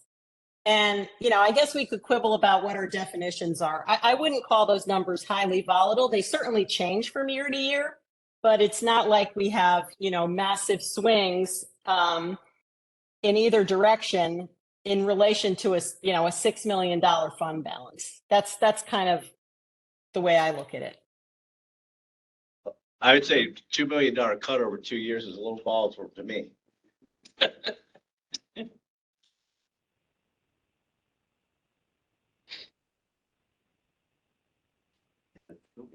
Well, a lot of the $2 million cut, I would say, is because we have, a lot of that fund balance was built up because we over budgeted on medical. And, we had low years during COVID, but then in the following years, we increased our budget to pick up the increases. We didn't, use up what had been put away in previous years. So we created fund balance and it stuck. And so that's kind of what happens in some of these. That's, why we have this, sort of record level of fund balance in this internal service fund. So. I guess the real question is, Mr. Curley said it before, I mean, do we feel comfortable that if we have a bad year and we lose $1 million in fund balance, do we even care? If this number went from, if it really turns out to be 6.6, June 30, 2023, and it turns to 5, so if it's 5.7 in 2024, that's less, that's more than you guys were projecting last week. It was 5.5 last week, wasn't it, Frank? Yeah. Isn't that the fund balance? So, I mean, $1 million change in fund balance is pretty dramatic, but if, even if that was realized, it's still more than we were talking about a week ago, so. Yeah, I think what we had a week ago didn't take into account this projection of the ending liability. And that's what this analysis does, which is the right way to do it. And again, yeah, who knows if these numbers are going to be right or wrong or how much they'll be off by, but I think the bottom line is that, even if they were way off, we've got, even if, let's say that workers' comp projection didn't end up being 7.7 million, it ended up being, 9 million, that would just put our fund balance to where it is today instead of increasing, And that's my point. Yeah. This isn't, I think I've said it 3 times this budget season, happy accidents, right? You want to call this a happy accident, but at some point, it's going to go in the opposite direction. It's bound to go there. But is there enough pushing in the fund balance? I guess that's for the fund balance committee to determine, right? But it would certainly seem like even a dramatic change next year would take us to a fund balance number that is no less than we have today. So doing no harm, I call that do no harm, frankly, but there you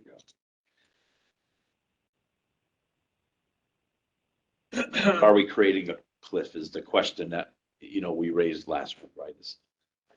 Cliff's already there. Well, it's that, it is, right, exactly.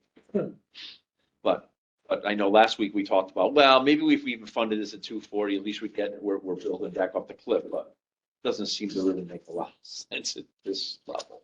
That's kind of where I was a week ago. I thought because of the cliff, should we, maybe we start to inch this thing back up. Yeah, but doing the 490, if the 490 was going to get us to a 5.5 fund balance, yeah, that kind of made sense. But this analysis is basically telling us that keeping it at 0 still leaves us with 6.6. So that's a little. Nothing's getting us to 6.7. Doing nothing's getting us to 6.7. Yeah. Okay. Even with that drastic accrual change that Caitlin unfairly imposed on us by rounding that number. I agree with. The one thing I would ask about this, though, is the general liability number. Were we going to increase that accrual to reflect the conversation that we had with Mr. Ball? I thought we needed to be at like 2.4 or something.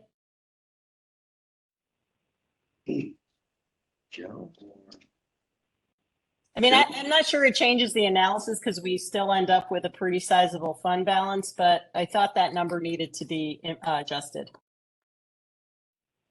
Yeah, I don't think it will materially impact what we have here. May need to be, I think it does need to be adjusted, but it wouldn't change the conversation that you've all just had. 2.2 to 2.4, right? Yeah, something like that.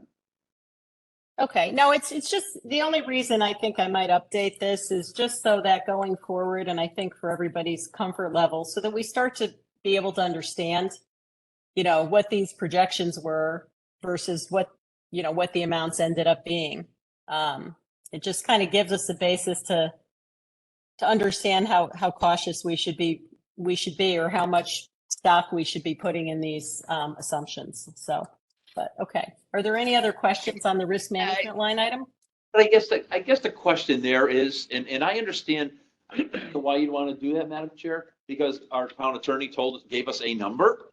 Yep. But is that number any less volatile than the number to the left of it, right? So.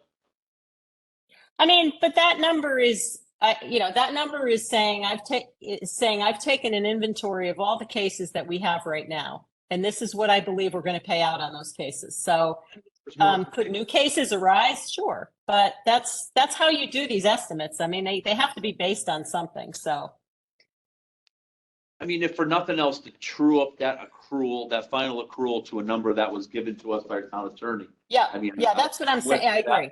That would be nice to be able to track that back to a source rather than just arithmetic, all right? Agreed. We'll take a look at that. Okay. I mean, it's $200,000 or $140,000, so. Yeah, I mean, it just impacts the projected fund balance a little bit, but it'd be a good thing to do. Okay. So, unemployment compensation is next. Yeah, that was just a request that I had. I forget who asked it, but just looked at where, what we had budgeted versus where we were trending. I looked at the quarterly, and I think we projected 100,000 favorable balance, and I didn't see any of that. I didn't get indication that would change, so I proposed, a $75,000 reduction to that, which would bring it to 175. Right now, Caitlin's, her quarterly would put it at 150 for this year. So, that's what I put as like I said, as an option here. The other one that would be an administrative change just below that, because these kind of cancel each other out, is just the VERIP payments. Last year I hadn't budgeted these, and then I believe the Board of Finance voted to just use the surplus to put in for current fiscal year 23, and in FY24. I actually didn't put it in again, so. Sorry. 30 year lead charm, Frank. Go figure it out. It's getting earlier and earlier. Yeah, exactly. Yeah, we're getting improved. All right. Anybody have any questions on that stuff? Okay. You want to go to contingency then? Yes. I could just, I'll do broad strokes on the contingency. The board had asked me to take a look at, based on the contingency projection that I had, and assuming, one of the offers that were presented to us went back to, if I did a look back on what we put aside versus what we expected we would need to put aside based on one of the offers that you guys saw, the differential was 175,000. So that's where this 175,000 is coming from. And this would be essentially what you didn't put away in contingency in prior years that you would need to put away based on information related to a contract that we have. So this is just the true up of the prior years to be consistent with the assumptions that we used for this year that we all discussed. Correct. Got it. Anybody have any questions on that? Okay. You want to keep going, Frank? Sure, I'm on a roll. Registrar of voters, there was just an admin change there just because the social security contributions were low, so I updated that. Very small, 5,237. Contribution to surplus. Oh, I'm sorry. Sure. Before we move off the social security point, sorry, Madam Chair, may I have the floor? Yes, please. I thought there were a couple of different departments that had kind of a weird pattern where the payroll was going up and social security was going down. Yeah, so I looked, Registrar of Voters was one of them, but I thought there were 2 or 3 departments. it was that one and then the ECC, Oh, okay. which is on page. Oh, so we'll get there. Document. Okay.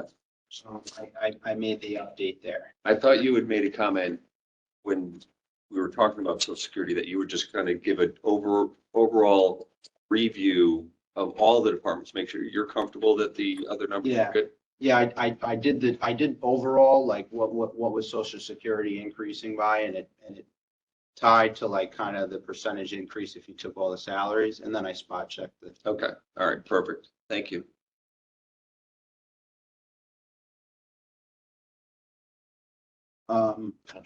Contribution to surplus, that's just based off of the, that's based off of what you all saw on the 22nd, I believe, which I just here for reference. So this gets us to the 11.75% bottom line. It does, assuming expenditures didn't change. So if what you would take into account, if you increased expenditures, obviously if we did the contribution to surplus, the expenditures would increase. So theoretically, your percentage that you need to fund would increase. I think it would be close to this number. So Okay. you'd have to see kind of where the expenditures were going to be and then make this the last look essentially. So if on Thursday night, we went through a laundry list of these changes, if we left this to the penultimate or the final adjustment, you can calculate this to a more precise number. Yes, God willing. You could, but like the expenditures here, I mean, if you look at them without that number, if you just look at the total expenditures on this sheet, they're going up by $1,337,000. The surplus amount is $1,225,000. So it's a pretty nominal impact. Yeah, like I said, it's going to be close. Yeah. It's going to be close to this. Yeah. And this also assumes that the portion of the current fiscal year is funded from the current fiscal year surplus, which hasn't been realized yet, but needs to be about 670. That's right. Yep.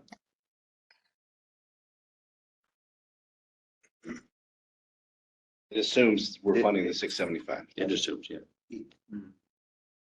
Out of surplus, right? Okay. All right. So just so I remember correctly, our do no harm number was 1141 or 43, was it? No, No, it's 11.75. Now it's up a But it little. went up to 1175, yeah. We put that in last year. Why did I think we were talking about 11,340? 1134 was in last year's budget, and then. Yeah, because of the other, yeah, right. So. Yeah, the actual at the end of fiscal Those 22. will have the Yeah. action. Yeah, you keep going back. So 1175 is the do no harm. number. Right. Hmm.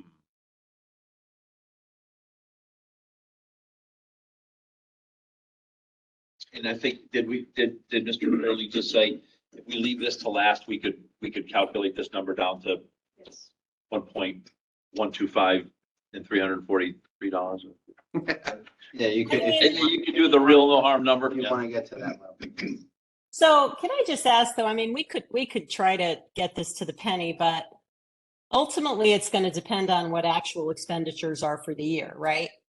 So, you know, I mean, I mean, I'll give you one example. We have, you know, perennially, you know, vacancies. We have, you know, upside and expenses of $500,000, $750,000, something like that, where our expenses are lower because we had vacancies. So, I mean, my only point is that we might not want to try to get too cute with that number, because the reality is it's going to depend on what the actual percentage is going to depend on what our actual expenditures turn out to be, right? I mean, that was the issue we had this year. You know, we wound up with more surplus because our expenses were lower, and consequently that number went up to 11.75. So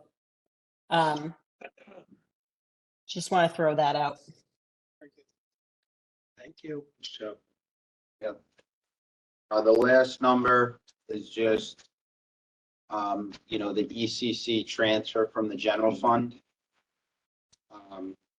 You know, part of the ECC's revenue to balance that fund is a transfer from the general fund. And so because of some of the changes in OPEB and health insurance are increasing the expenditures, and also my Social Security adjustment, we need to increase the revenue. Wouldn't be a whole increase to the revenue of the general fund, because there is a expense sharing from the other participants, but that 65,000 just reflects what would need to come from the general fund.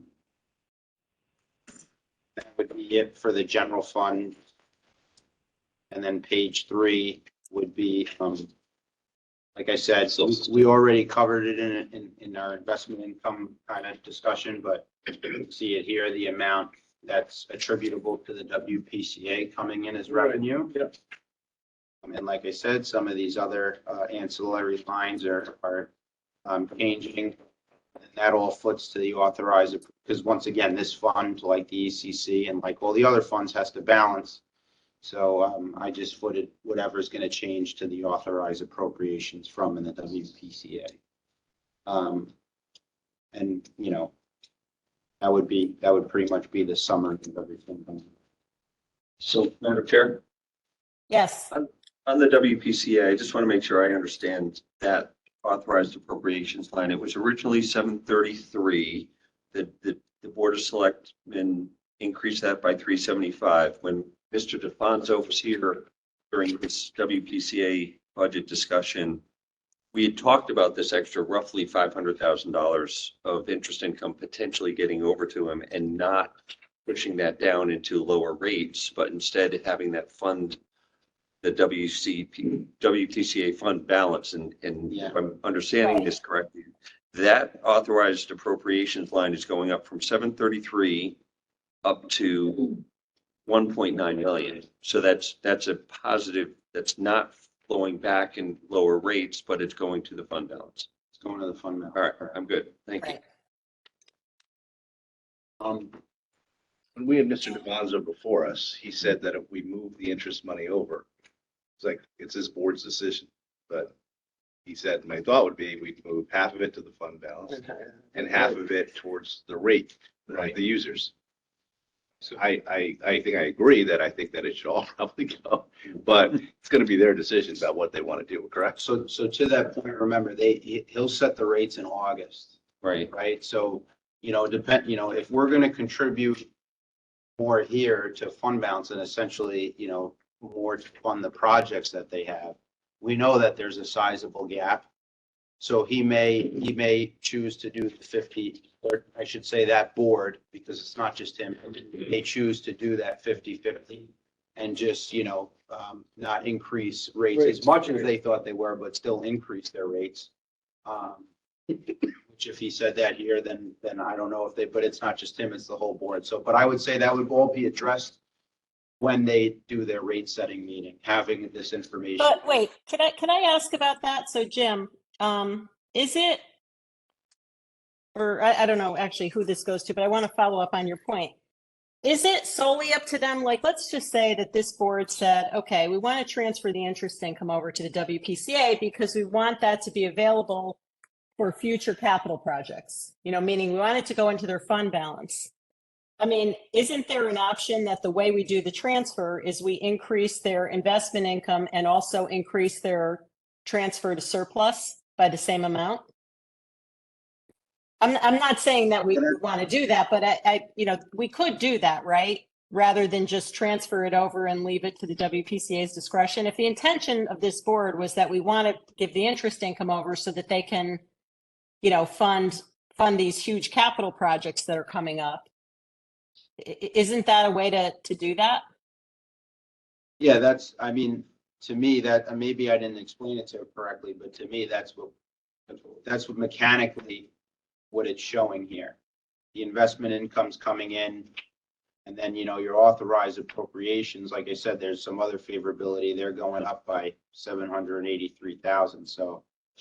No, I guess what I'm saying is you transfer the investment income in. Yeah, so the authorized appropriation, they have a line item in their budget now that's budgeted, that's effectively like the budgeted surplus that we do in the general. That's your budgeted surplus line. Right. Yep.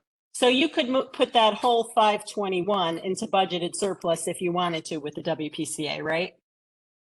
And not have it go toward rate. I'm not suggesting we do one or the other, but that is an option. It's not just, okay, we're going to put this money over now and let them decide in September.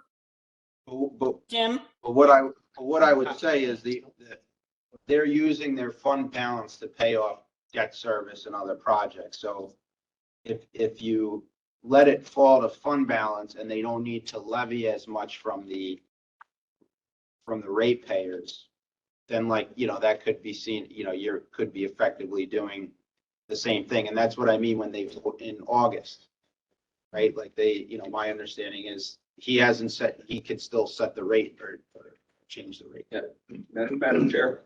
So Yes. I think what you described is what Frank laid out for us on this page 3 of the backup. Right. But my understanding is if the WPCA chose to not follow that, and if they were to set the rates lower, and it would be it would be a variance on the budget line, right? So we're setting the budget to have all of that interest income benefit their fund balance. But if they were to do something else with it, it would just be a deviation to their budget. But can they just do, They could set the rate in the way that would offset or change whatever. Yeah, they can make it. Whatever action you took, right? Exactly. Right. But Okay. we're. So I guess the question for this board is that how you want to do this, or would we, and that's fine if that's what the board decides. If the board didn't want to leave it to the discretion and wanted to put it toward capital projects, right? You could move that 521 somewhere else and allocate it toward WPCA capital projects. I'm just saying that's an alternative. But where would you move it? It's a self-sustaining fund. We're not allowed to do that. We can't. What's that? No. Where would we move We it? can't It's a do self-sustaining fund. Where would we move it?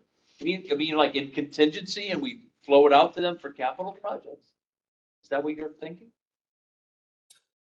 Well, we've never transferred interest income to them before, right? And I'm just trying to understand what the potential is here. We've never done this before. That the town has always held on to the WPCA's cash. And obviously interest rates are higher this year, but whatever interest has been earned on that cash has not been funneled back to the WPCA for rate reductions or otherwise. It's always stayed in the general fund. And so as we've been talking about the WPCA waterfall, there's questions, we've got these big projects out there that may in fact require the town to, chip into the debt service. So, to me, the spirit of this would be to transfer this money over there so that the future debt service the town has to pick up would be less. No, I understand what you're saying. I'm just saying, I'm trying to think mechanically. What are you saying we would, I'm just throwing this out. We could take the interest income, put it in contingency and give it to them when they, then fund their capital projects from it? I don't know how we would do what I don't know Yeah. how we would do what you're thinking about if it's within that I'm self-sustaining. not fund. sure either. I guess I just want to make sure that that the board, that we're taking this step now to transfer over the investment income, which is something we have not done in the past, right? So, theoretically, they could put it all to rate if they wanted to, right? So I'm just, Their money. I think they can do what they want with it. But Madam Chair, if I we. understand that. I'm put not, this I'm not five- advocating something different. I'm just trying to make sure that the board understands what the impact of this is. That's all. If we put this 521,000 in that 59500 account as a budget item, that is suggesting and making, we could be explicitly clear, even though we don't have control over what actions the board actually takes. But by putting it on that budget line item, we're making it clear that our expectations are that they will fund this fund balance with the 521,000. Yeah, I mean, I don't know if that's that's the intent of this board. My only point is to say, we have not done this in the past. The general fund has kept this interest in the past. Now we're saying, or the idea here is that we would transfer it. And to me, the idea of transferring it would be to offset what the general fund is going to, may have to do in the future to pay for WPCA fund balance. You say that the town's general fund has kept this interest in the past. That's what you just said? Yeah. Because it was. Yeah, it was, never transferred. it was not Their money $500,000. was in our general fund and we kept the money. We kept it. Yeah, Can do that? it probably wasn't. Well, that's what I'm this saying. much We money. don't think we could do that. I just, it's WPCA's money. Oh, Keep- taxpayer money. It's the ratepayers' money that we kept in our general fund. If Well, we could also make them do all their administrative stuff, can't. so you're not gonna use our, you're not. I'm just gonna use throwing our it accounting out firm. there, something doesn't sound right. If we could say that, I think the expense would be higher. Charge them for everything. Yeah, I mean, that's a good point, right? I mean, John, I think the reality I is know what that you're interest saying. income probably didn't add up to that much in prior Probably years was a because nominal amount of money. it was probably nominal. This year it's not nominal. So, but we're taking this action and it's a good chunk of money. So I just Well, trying to have the conversation, understand what everybody thinks we're doing here. That's all.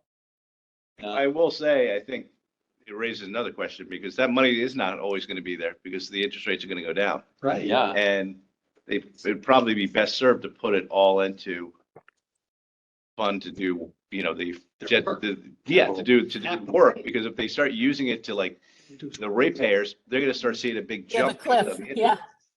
So they're gonna create their own cliff for their ratepayers, which is me, and others, I'm sure, in the room.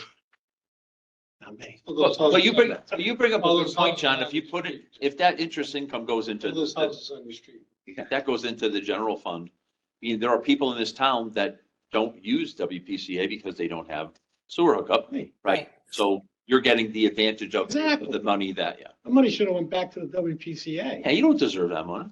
I do think. No, it should. I think it should go back to, my opinion, it should go back to the WPCA. I guess I want to repeat what Jim Walsh just said, because I think, that could be, not that it may not be that much money, but, to the extent that you have this bump that, you're using to reduce rates, that's not there in the future.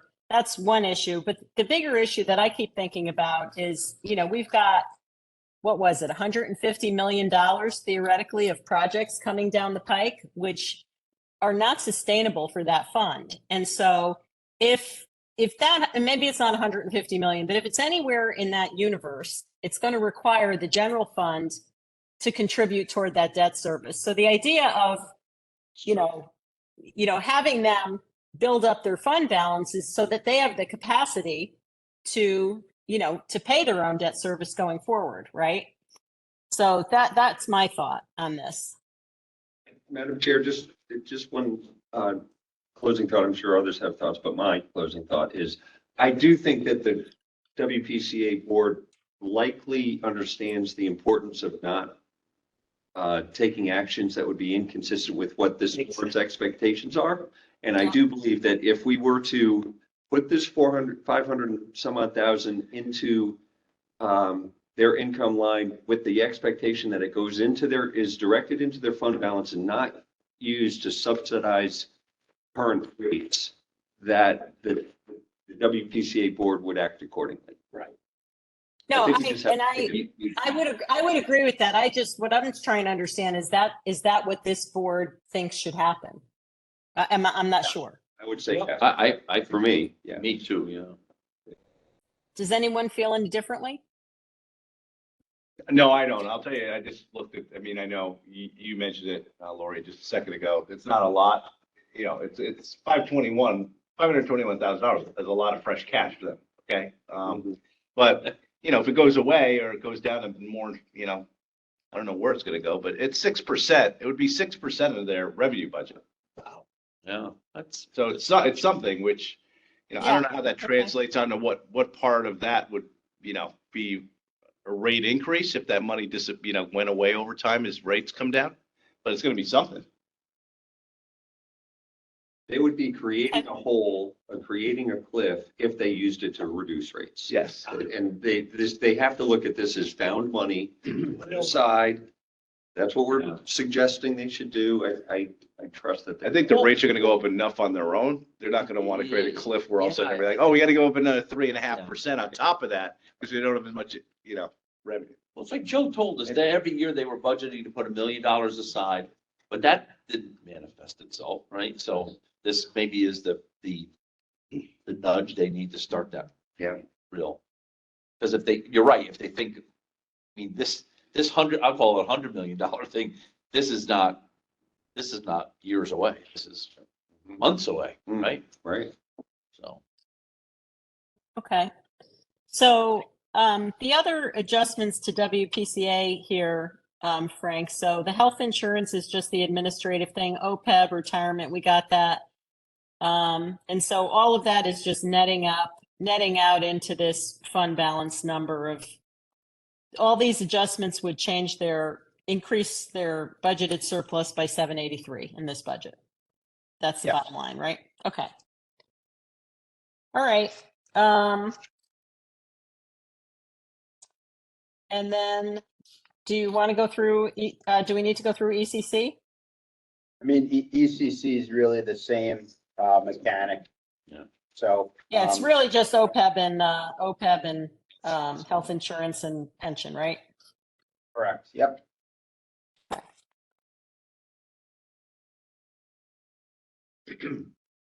All right.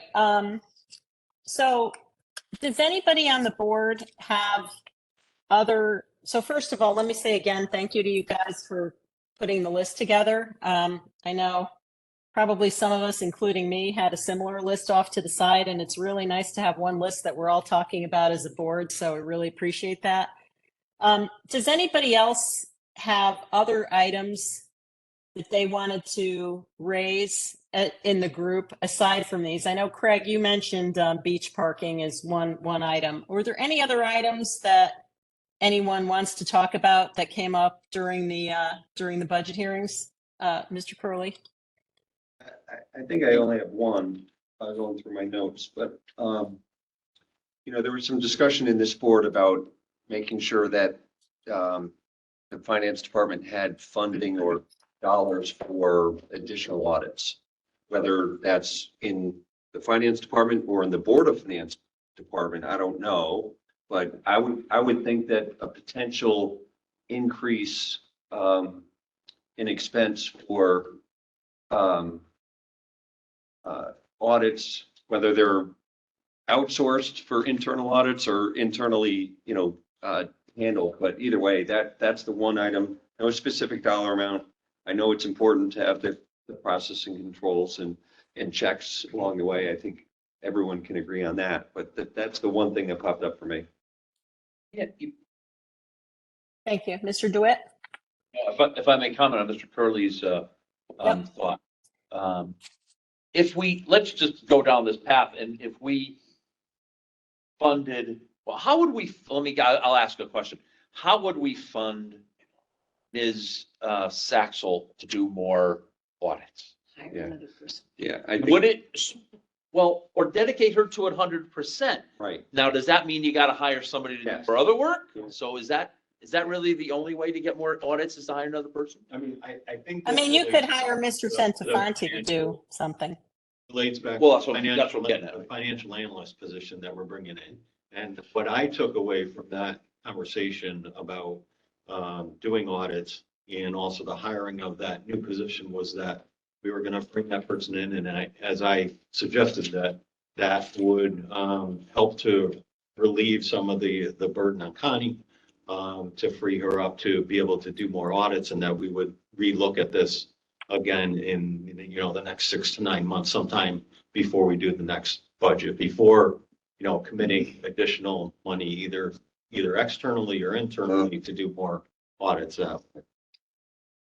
So I thought Okay. that's where the conversation went as well, that we put the financial analyst in, see how much work was relieved from Connie, see whether, you working with her and get more audits done. I mean, I think at some point we talked, I don't know whether it was during the budget process or at a time when we were talking about the audits that had happened.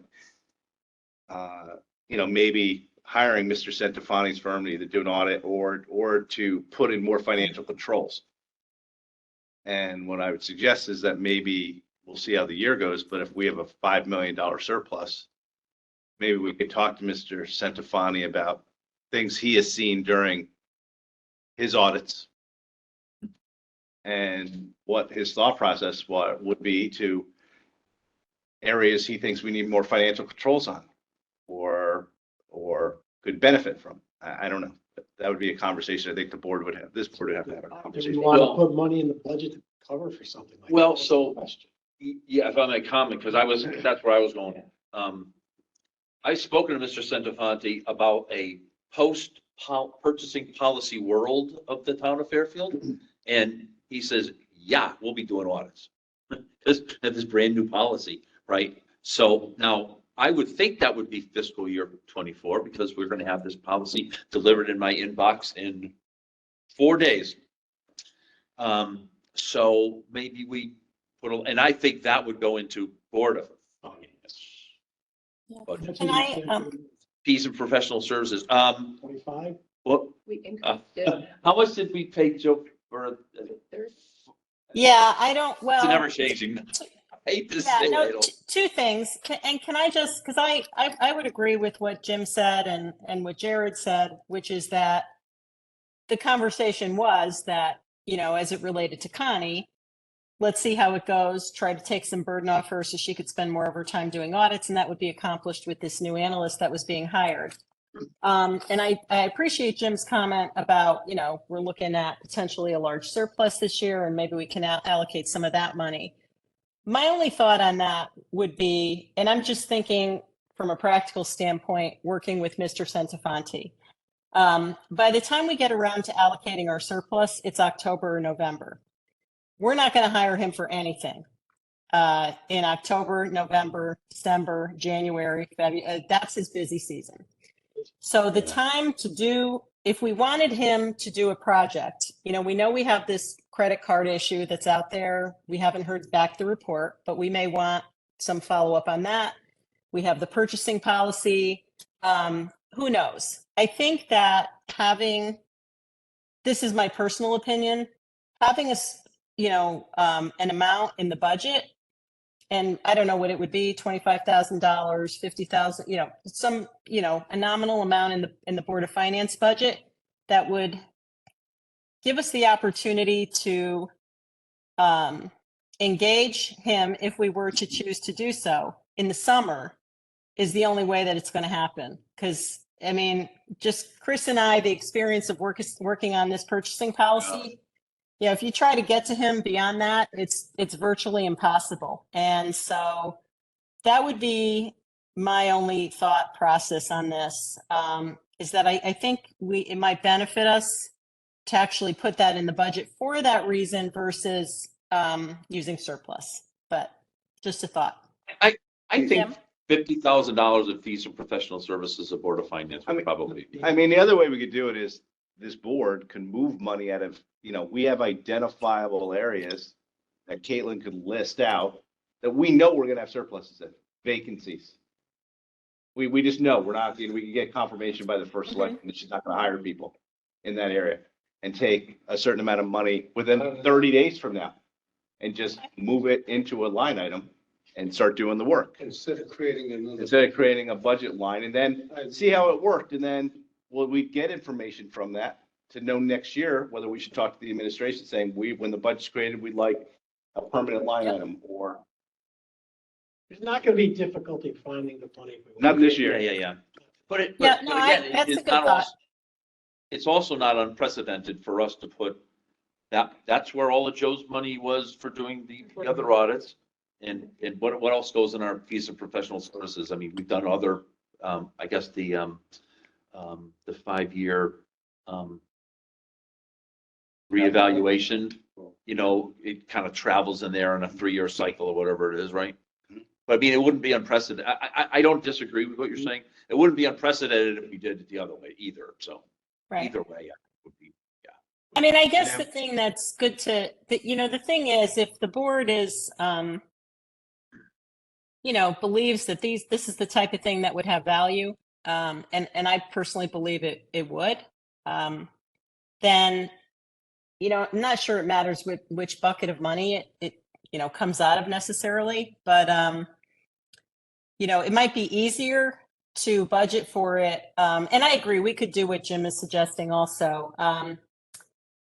We don't have a contingent, we don't have that general contingency bucket in this budget. We used to, before last year, carry a couple $300,000 or so in that budget. So that was always an easy place to go if you needed something like this. And we're not carrying that anymore, which I personally think is fine, given the level of surpluses we've continued to sustain over the years.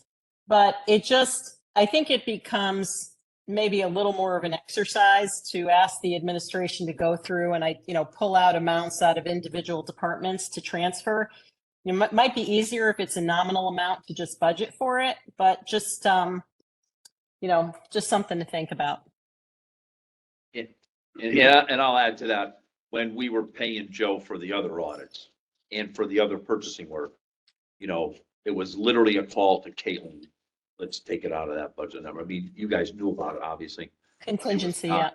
It was not we got to go to the March meeting and then we got to move money and then the next one. It was, It was easy. it was easy. It was easy for our committee, I'll say, right? What was the total amount? So I know we came back to this. Yeah, I'd be guessing. I mean, Lori, I think it's north of 50,000. What, for the purchasing? Versions. For I thought it was like 35. Yeah, 'cause the initial was like 20 and then It was 20, but we'd gone back to the well a couple of times, but maybe 40. I thought it was 20, but we reduced it because he was just going to review it instead of creating it. And then we added back a couple times and we're not done yet, but I yeah. don't know. I thought it was a bigger number, but I mean, I think that project has been a process, whereas when we engaged them to do the DPW audit, that was a project. It had a set scope, it happened all at once and it was, it didn't drag on forever. So that was actually quite a bit less. I think that was, I don't know, 16 or it was less than $20,000. So, to me, I would envision anything going forward as something more along those And lines. she's home. Sorry? Madam Chair, if I could, Ready? Yep.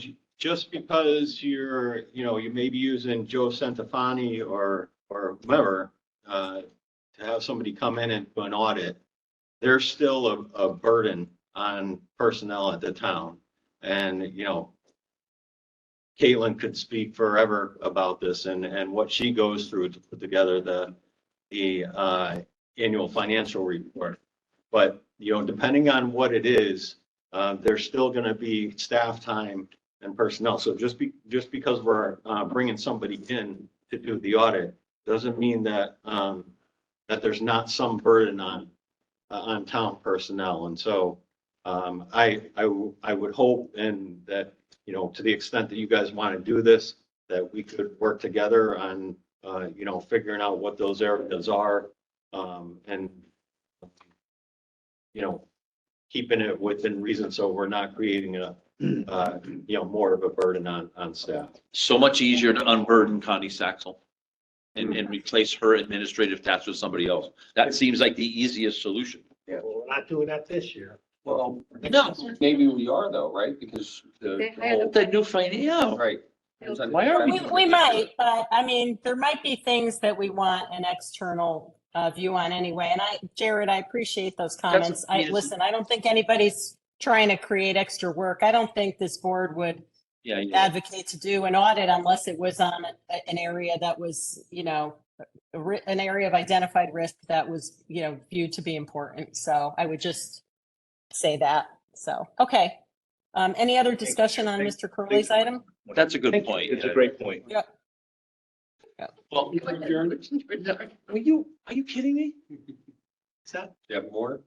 No, I do. I have a request. So I love this list, right? I really can't say it enough. This is a really good idea.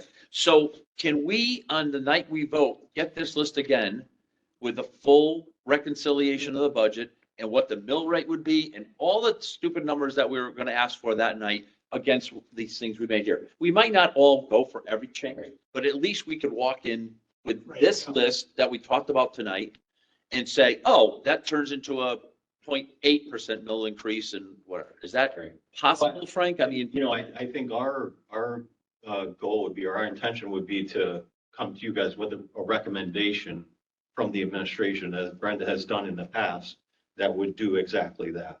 And say, here, these are all the options that you guys looked at. Here's what we would recommend. Here, this would be the mill rate increase.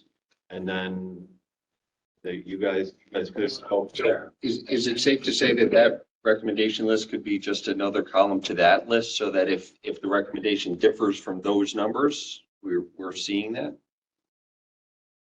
See, why not? Yeah, just take out the comment, just take out. they're the same. comments column. I mean, I think it's a great idea, but this is our last meeting. And as a group, we're not going to have a chance to discuss this. So I think, we can caucus, we can discuss what we've heard, but, if we get something back the night of the budget, we're going to have to discuss what we've heard tonight among ourselves before then. So I will just put that out there. I mean, at this point, it's kind of a little late to be getting a recommendation. So I think it's fine to have an update, but I just don't want to, I just want to be careful with that, because obviously we're going to need time to think about it. And I don't think we're going to, that's my only concern. Yes, Craig. It's Monday night. We're voting on Thursday night. To your point, we're going to be able to caucus or whatever between now and then. But is it possible for you to deliver that list by Wednesday morning? And then that'll give us time to caucus, and then we have our meeting on Thursday night. That way it's not a surprise. A day to, Wednesday at noon? I would say, we could. Wednesday at 4? On the spot. I don't know. Late Wednesday, early.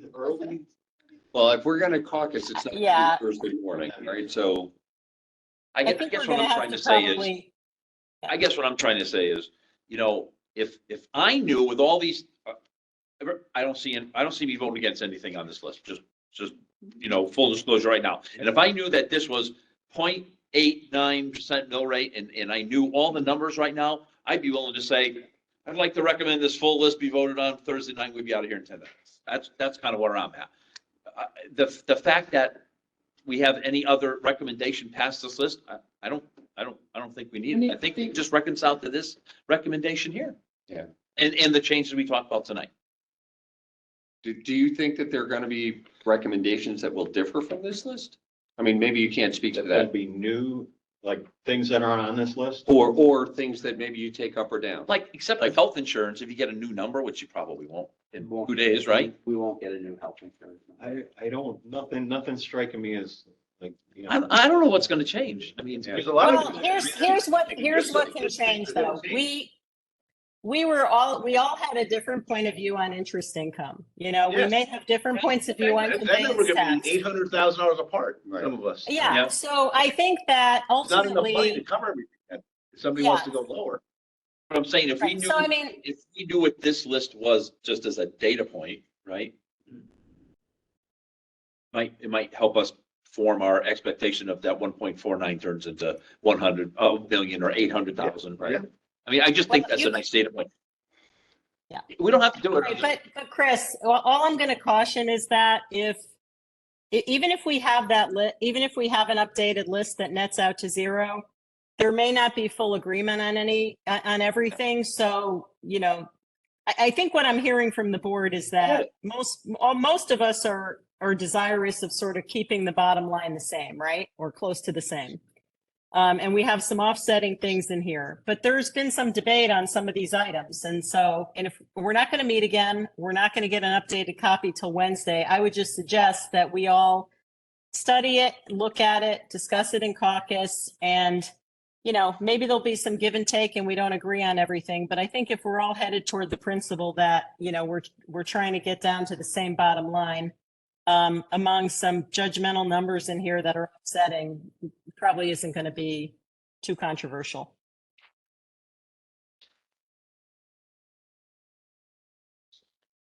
Now I'll make a motion to adjourn. Since yeah, Jesus. All in favor? We got to vote. All right. No one voted. All right, we're adjourned. Thank you. Thank you. Just so you know. Yeah. That was productive. It doesn't-